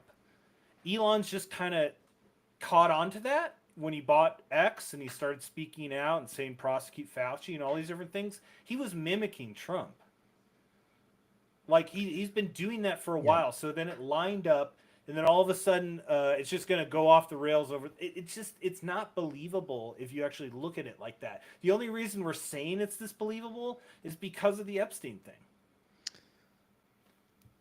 But it's phrased in such a way. So, oh, Trump is in the Epstein files. He didn't say, oh, Trump is a pedophile or something like Right. that. But it sounds like that's kind of what he's saying. But at the same time, yeah, Trump is in the Epstein files. I mean, we know for sure that he had some sort of contact or some sort of business relationships with Epstein. We know that. Trump has admitted that. The Trump campaign has admitted that. The administration has admitted that. So it's not like, so what I'm saying is the way that Elon kind of phrased it is it's like, yeah, it's true, but it's also not like he was on the island, he's blackmailed, stuff like. So I think they're also very Elon is actually very good with words. He understands that, and Trump is as well, but Elon's a little bit more precise than Trump is. And so I know that he crafted that tweet in such a way that it wasn't exactly calling Trump a pedophile or a blackmailed, I don't know. He's not a blackmailed pedophile. Am I saying pedophile too much? PDF. Pedo. But some people are saying this is going to be the most expensive tweet of all time. I mean, if you're really going to claim that he's on the Epstein list, which is implying that he is a PDF or compromised in some way, that's libel, that's defamation, and that could end up being a giant lawsuit. That could end up being the biggest lawsuit of all time. But again, in order to prove one way or the other, wouldn't Trump have to release the Epstein files? So No, they'll do some secretive. Oh, we like gave some redacted versions to the judge that was in charge. Yeah, I guess. Who knows? Maybe Elon's just calling Trump's bluff. Like, you want to make this a thing even bigger. Well, again, we're assuming that it's organic and a real feud on Yeah. that, because we got two main possibilities: it's real or it's fake on some level. Yeah. Now, there's various sub possibilities within why that is.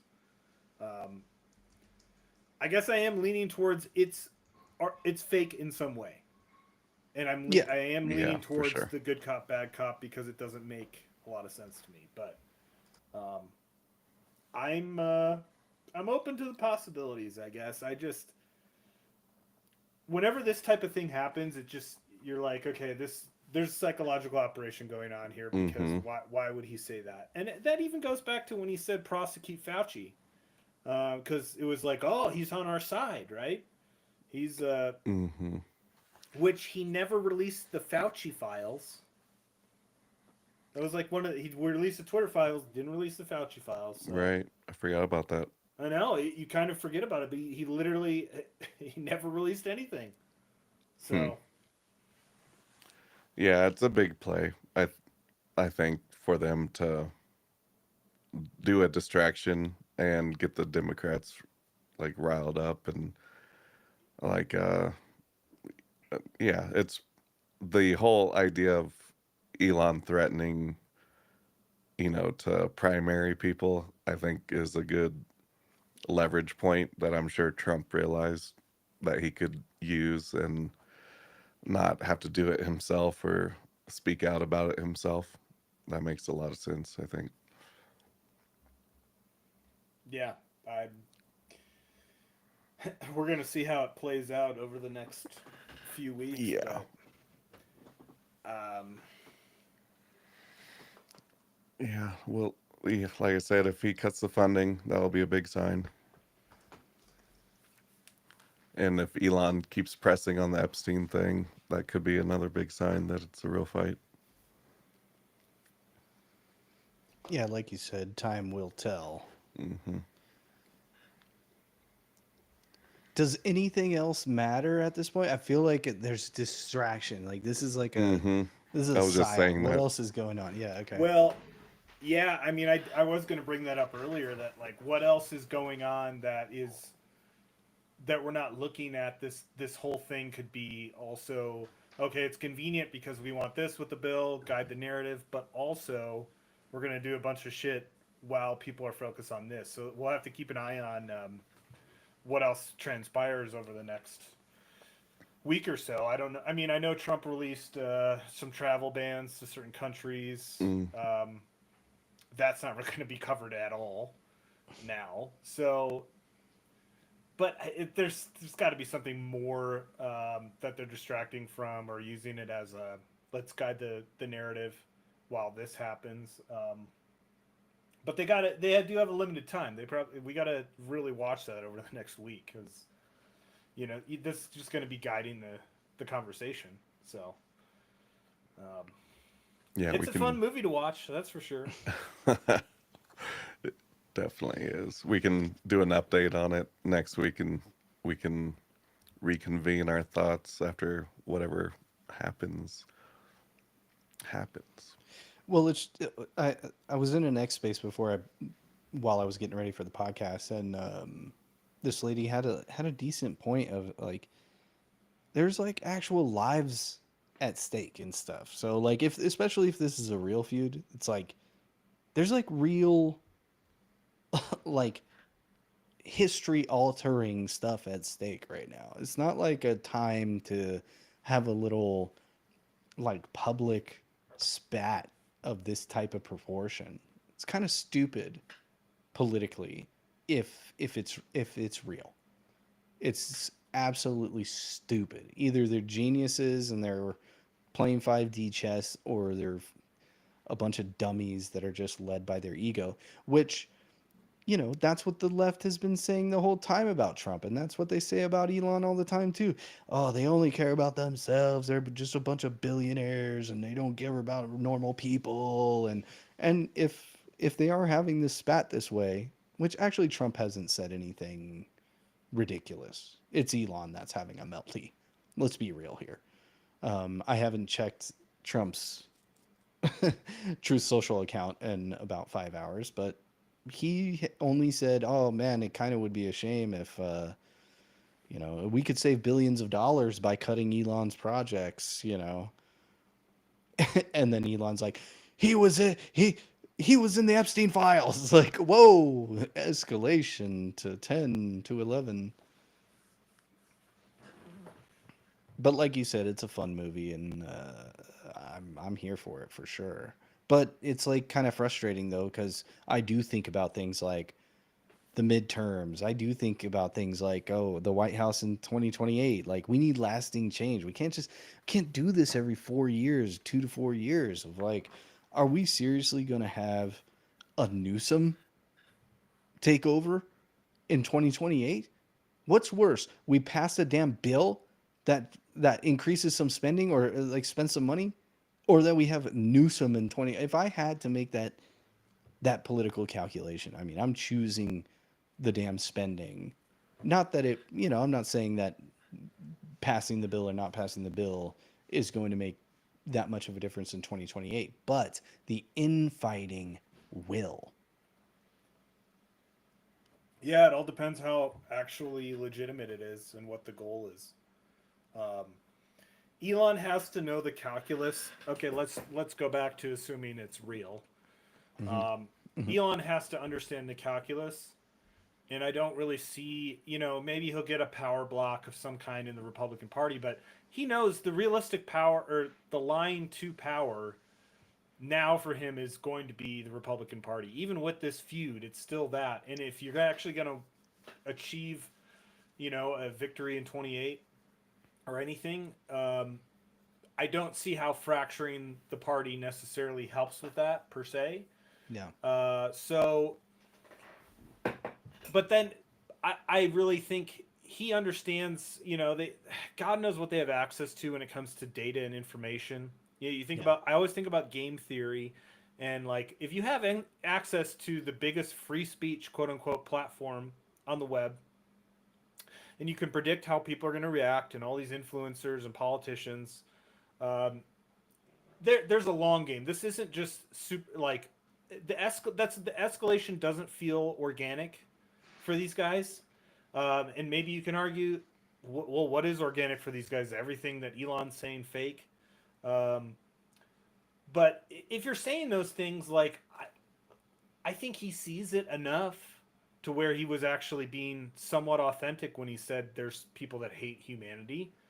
Um, and he understands that. So that's what makes me think that this is a ruse of some kind, and we don't understand why yet and what the outcome's going to be, and for what purpose. But Trump doesn't seem that caught off guard. He don't you think Trump would be, if this was a genuine feud, he would be more like pissed off. He doesn't seem like his post. Yeah, it was, but it was nowhere near what you would think of as unhinged Trump. No, not even a little bit. Which No. brings another, like, the quote unquote unhinged Trump isn't that unhinged in the first place. It's calculated also. So, yeah, it just makes you think, like, uh, we're being played right now. And this is all any podcast is going to be talking about for the next a long time.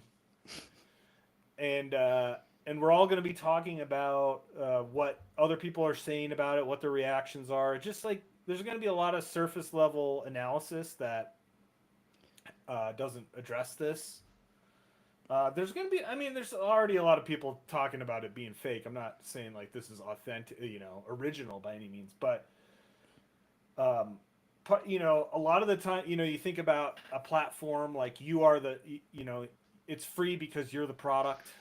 Yeah. I think about that with this narrative, like, you know, you're still the product here. You're being psyoped and manipulated one way, and we just don't understand what the ultimate goal is with it.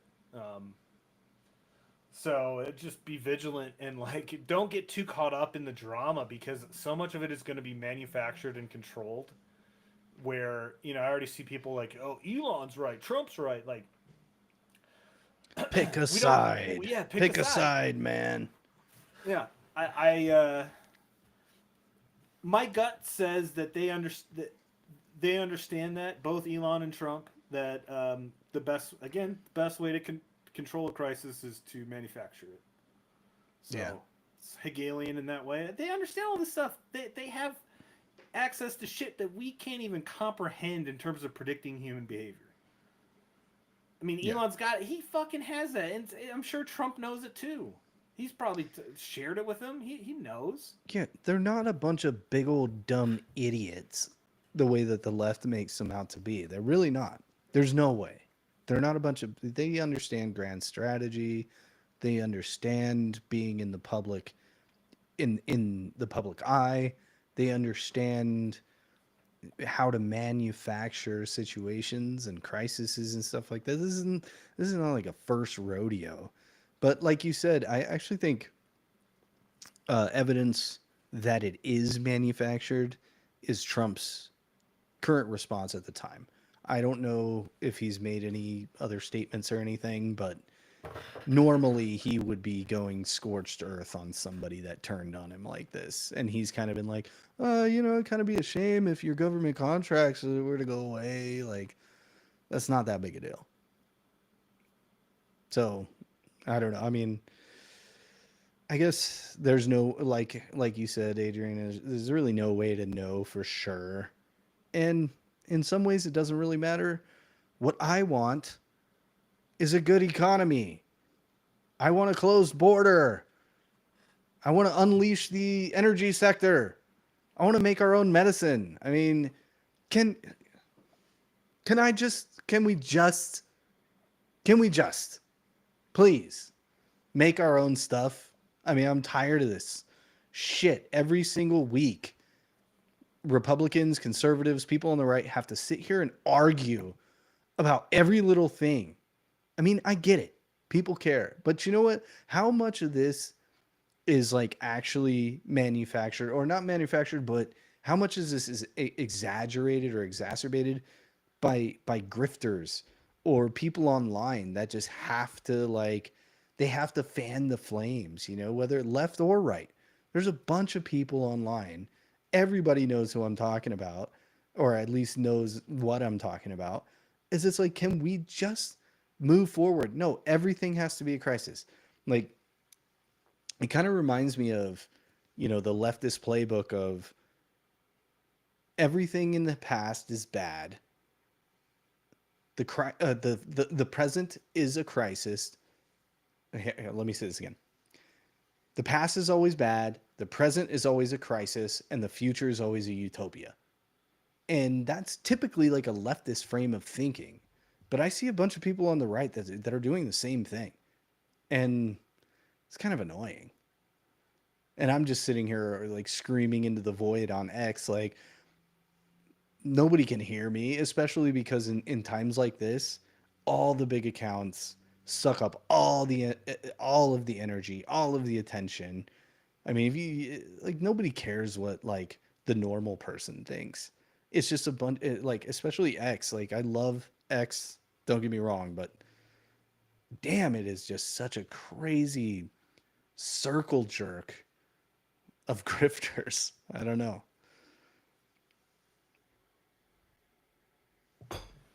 Yep, and we're just in the middle of it, man. Mm-hmm. Trying to figure it out. Oh, I got to figure it out, guys. Mm. We never went to the moon. Bottom line is, from this podcast, we never went to the moon.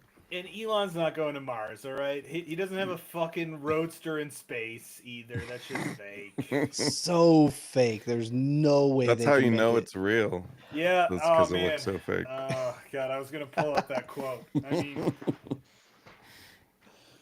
you know, Steve Bannon was he was on the "you can't trust Elon" train for a while. Yeah. Again, this assumes that it's real. Like we're going. This is literally the Scott Adams quote of like, "There's two movies being played at the same Mm-hmm. time." You know, it just depends Yeah. which one you're watching, and it, Yeah. you know, I'm existing in this dual reality right now where it's like, it's fake, and oh my god, Elon, what's going on? But you know, you have to remember that the majority of people are just like, oh my god, Elon hates Trump. And then you have the meta-analysis of the so-called influencers and political pundits trying to dig deeper, but still just fueling that fire. Mm-hmm. And everyone else is just left to try to understand reality.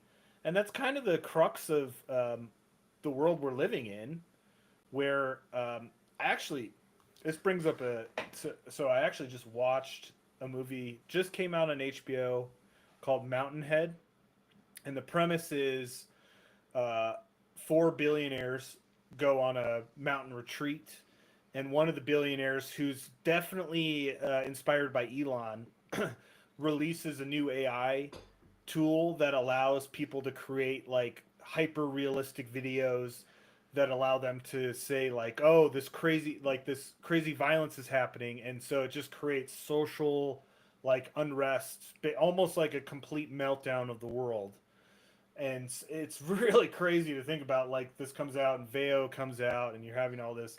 But so the big crisis of the movie is like people are and reacting to things that are completely fake and manufactured by AI in the media, and then they're just then other you can't decipher what's real. Like everyone's lost control of what's reality anymore, and it's kind of an extreme version of what we're already living in, where it's just like kind of a logical endpoint. It's funny, I was talking about that right before we watched the movie, and it's that's just a bigger version of what we're experiencing right now, where everyone, and this has been the case for a long time. This is just a continuation of that theme, where half the people are like, "This is fake, it's not real," and the other half are completely just sucking up the narrative. Um, but what happens in truth circles and people who are actually like trying to figure out, okay, what's real, what's fake, is it just gets harder and harder to decipher what's astroturfed, manufactured, and artificial. And so that's kind of like, that's just modern life now, where we're left to at the behest of this chaos and confusion. Um, and it's good to remind ourselves that, like, to just take a chill pill. All right, this isn't the end of anybody, and like, you don't know. And I've said this too with, like, with what goes on in Ukraine and Russia, where there's constantly like, we're about to go to World War III. Yeah, that's possible, but you don't know what the actual stakes are for the people making the decisions. Like, this is just being fed to us, like, oh, we're gonna bomb Iran. Oh, Russia's gonna actually, we're gonna go to World War III. It's a possibility, but again, it's the fear of the war. It's the fear of, this is the end of this. Yep. It's the fear of the fiscal cliff or climate change. It's Yes. that is the psyop. Yeah. Well, that's a difference between the moral marketing that I was talking about earlier with Trump and Elon. They have a moral marketing. And I guess that's the inverse to a moral marketing. I mean, it's still a moral thing, but it's the fear element. The climate change is gonna, the world is gonna end in 12 years type of thing, or, you know, the debt is going to run us off a cliff and the country is going to go bankrupt and we're all going to die. That fear is so politically um, useful that it, it it forces people that are in politics to utilize that tool, and it's such a dark way of manipulating the free will of other people. And it's probably the darkest aspect of politics, whether that's the fear of war. Trump was doing it. He was calling it the N word, the nuclear, the word you're not supposed to say in politics. He was even using that a little bit as like, as a way to kind of cudgel people with fear of like, hey, look, when these people are in charge, wars break out, World War III is on the brink. We're basically neck and neck. We're at each other's necks with a nuclear superpower. And so that's kind of like, it's that use of fear. But proper threat assessment is how we're going to move forward maturely as a political movement, an agreement about the threats and the threat assessment. So, the left is the loony left. They're fear mongering about something different. Their fear mongering is, they're going to stop you from killing your own kids. That's the whole different kind of fear mongering. But on the right, we have that fear mongering too, and I think it's really important as people on the right do need to like kind of get together and agree about what the big threats are. So, Well, that kind of brings me to back to my point about the border, and seeing, like, I'm not just seeing it on the news. I'm not seeing video far away across the world of a conflict. I'm mhm, not I'm not hearing about what, I'm not even hearing about what, well, what do the Democrats pass today locally, or what do they do this. I'm seeing social degradation right in front of my eyes, and when you see that, you do a threat assessment and you yeah, say, yeah, the possibility of a fiscal cliff is scary, sure, or even World War III to some extent. Like, yeah, the implications of that are horrible. But what do I actually? What are not just concepts and ideas that I'm seeing on Twitter, What are things that I see in my day-to-day life when I drive down the street and I get harassed by people that are trying to wash your window who are, from another country and shouldn't be here, who, they're part of this crisis that's right in front of my eyes. I see crime spike to an insane degree from where it was 5 years ago, in part because of the border crisis, also in part by failed policies and just BLM and yeah, yeah, not prioritizing prosecuting crime, putting people in jail. You know, demonizing police too. I'm not the biggest fan of police, by the yeah, way. but police obviously have their issues, but you understand their necessity when it comes to policing violence and things that you don't want in your um, community. And a huge part of that is the border, because if you can't even control who's in your community, that's a fundamental breakdown of the law. And what I'm getting at is all of those potential nightmare scenarios.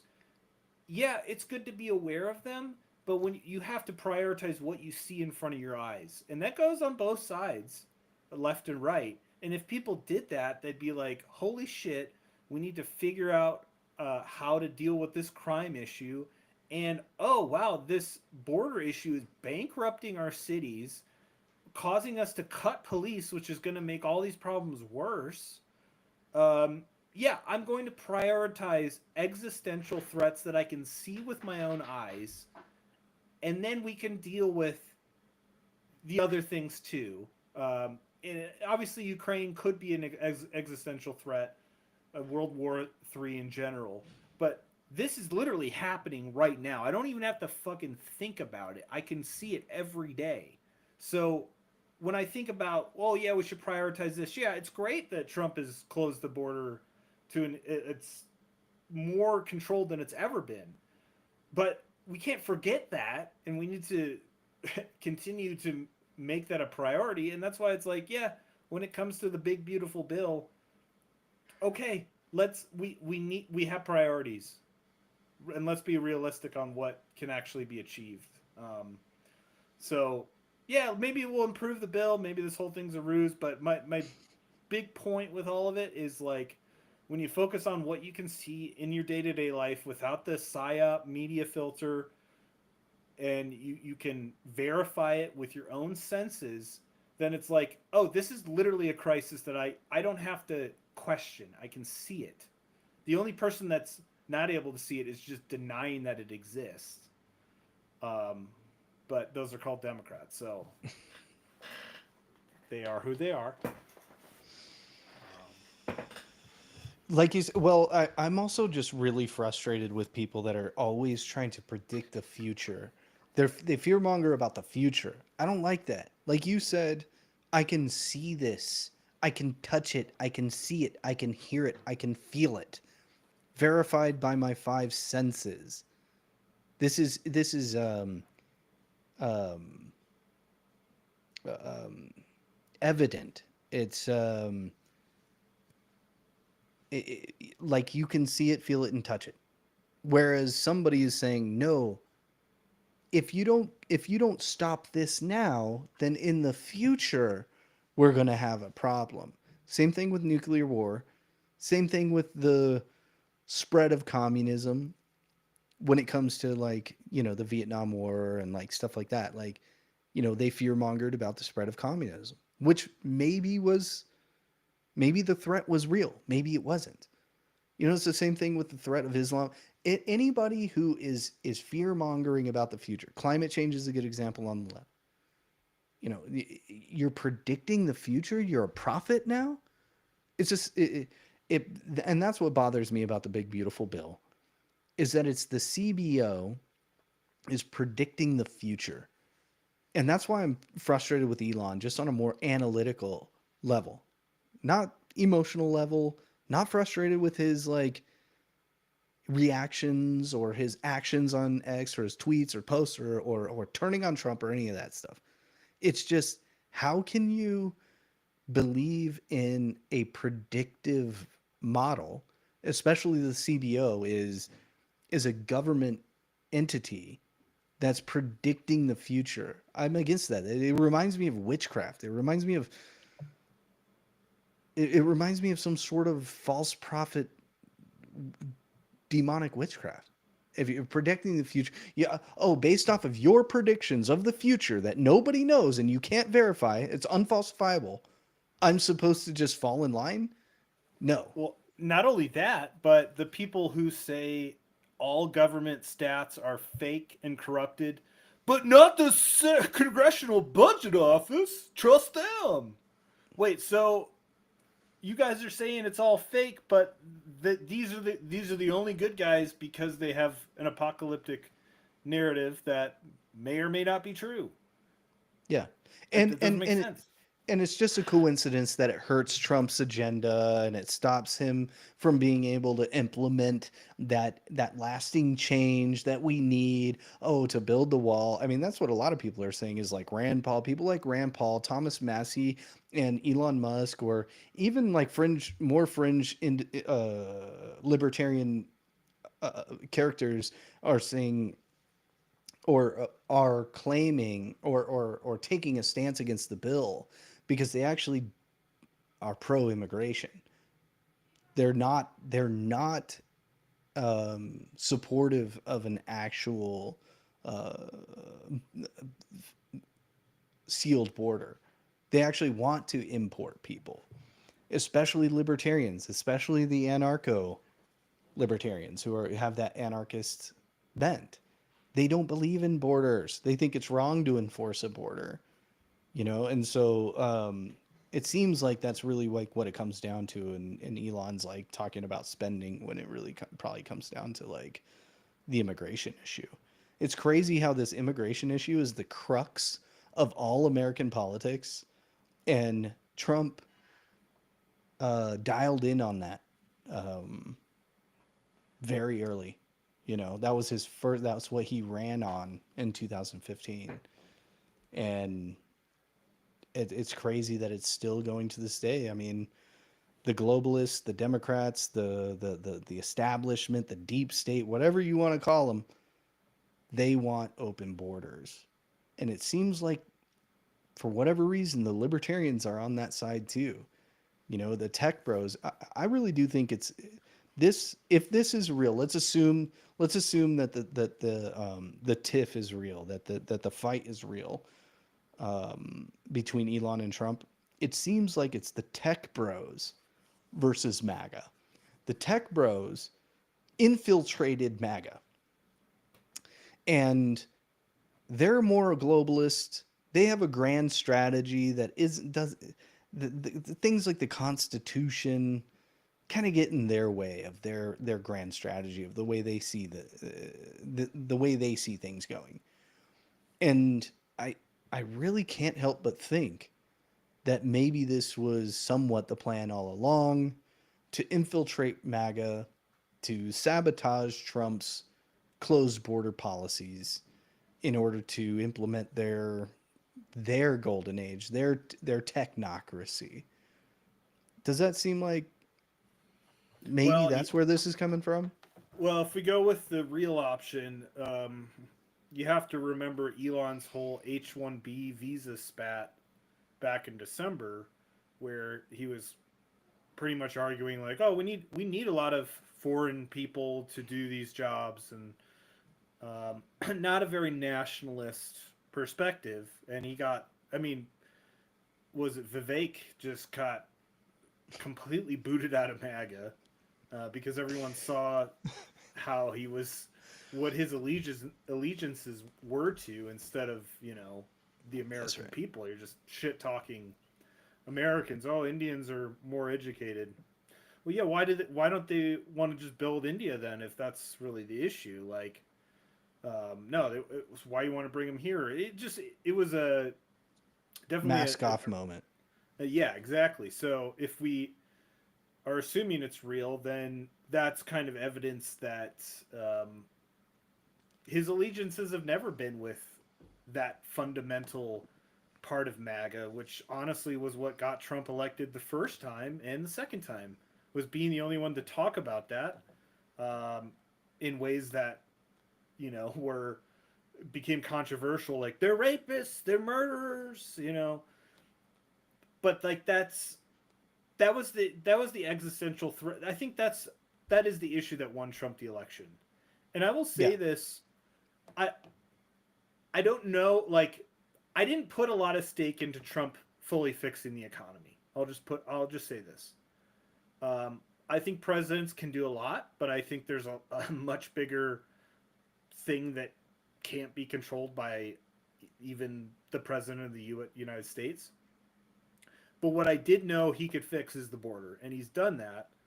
Um, He actually already did it, but we yeah, just need that lasting change, right. though. You need the wall, you need the funding, all that.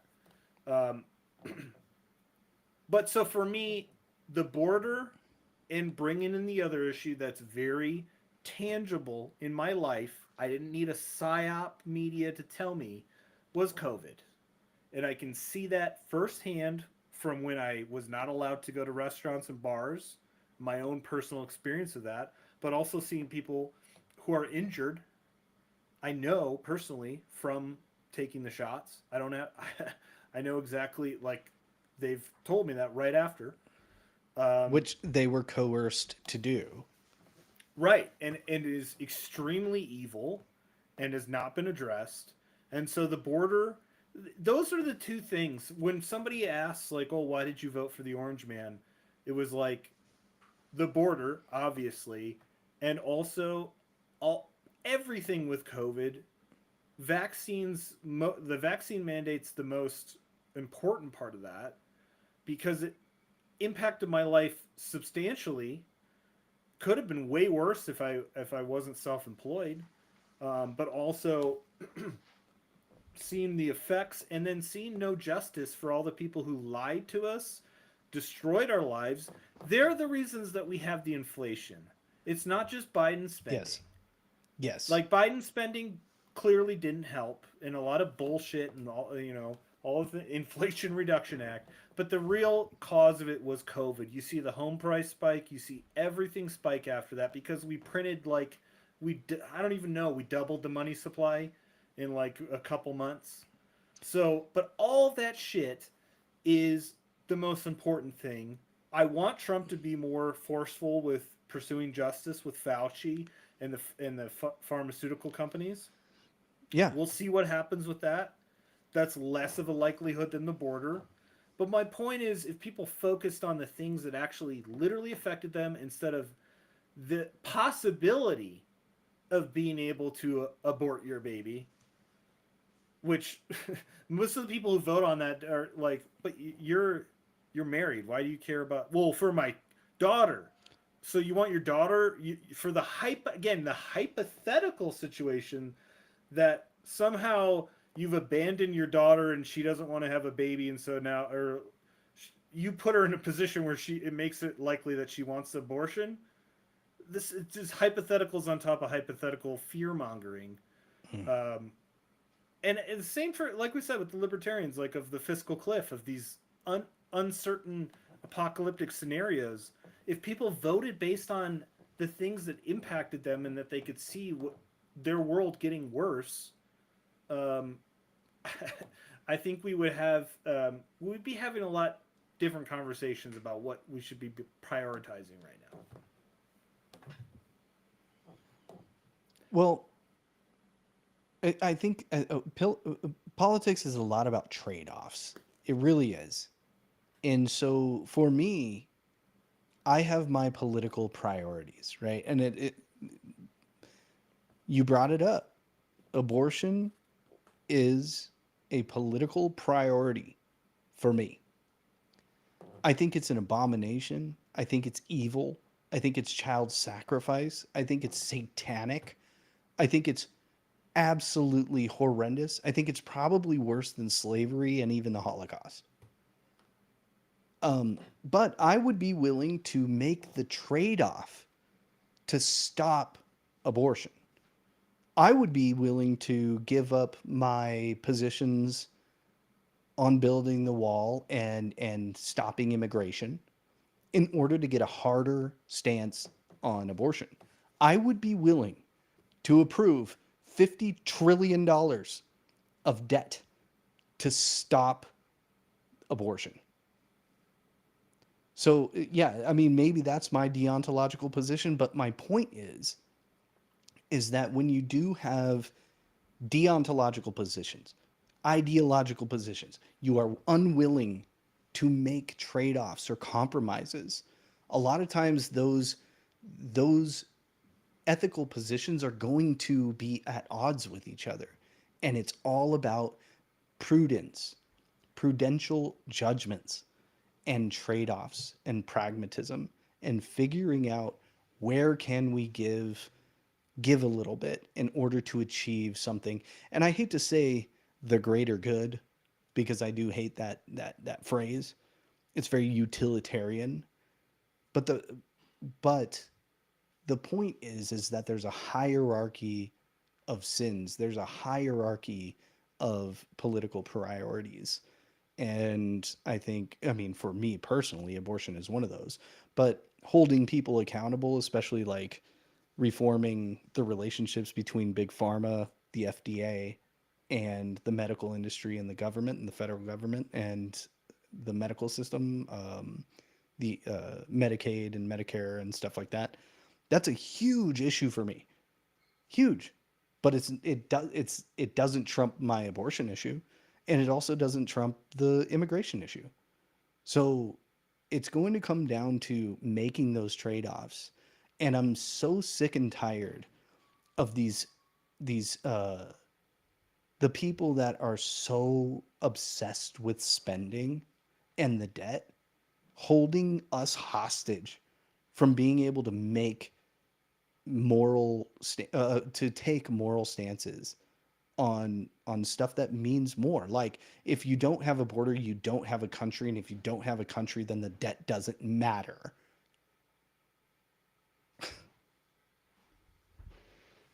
Tired of it. So let's solve the border and end the Fed, like you said, Adrian. End the Fed then. But how do we do that? Bigger majorities. How do we do that? Win elections. How do we do that? Stop fighting with each other over dumb shit.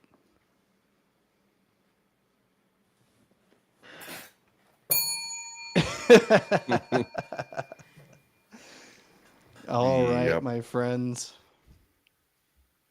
That was a good show. I think well, thanks to Elon and Trump for giving us all the fun stuff to talk about.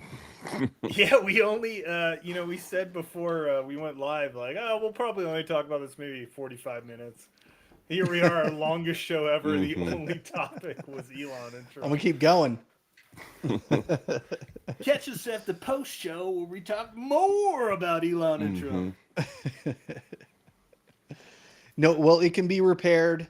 Elon is just engineering his redemption arc. He's very good at marketing. He's going to have a redemption arc. So hopefully he's able to do some damage to the left during his whole his little melty that he's having.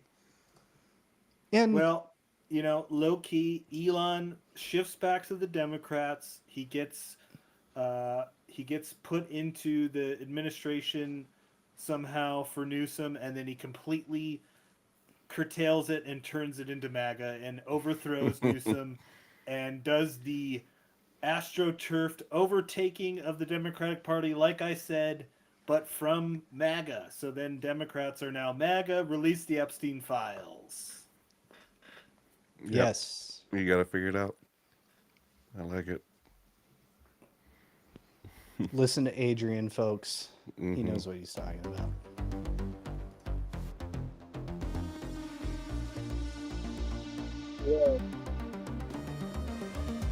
This is the Post Republic.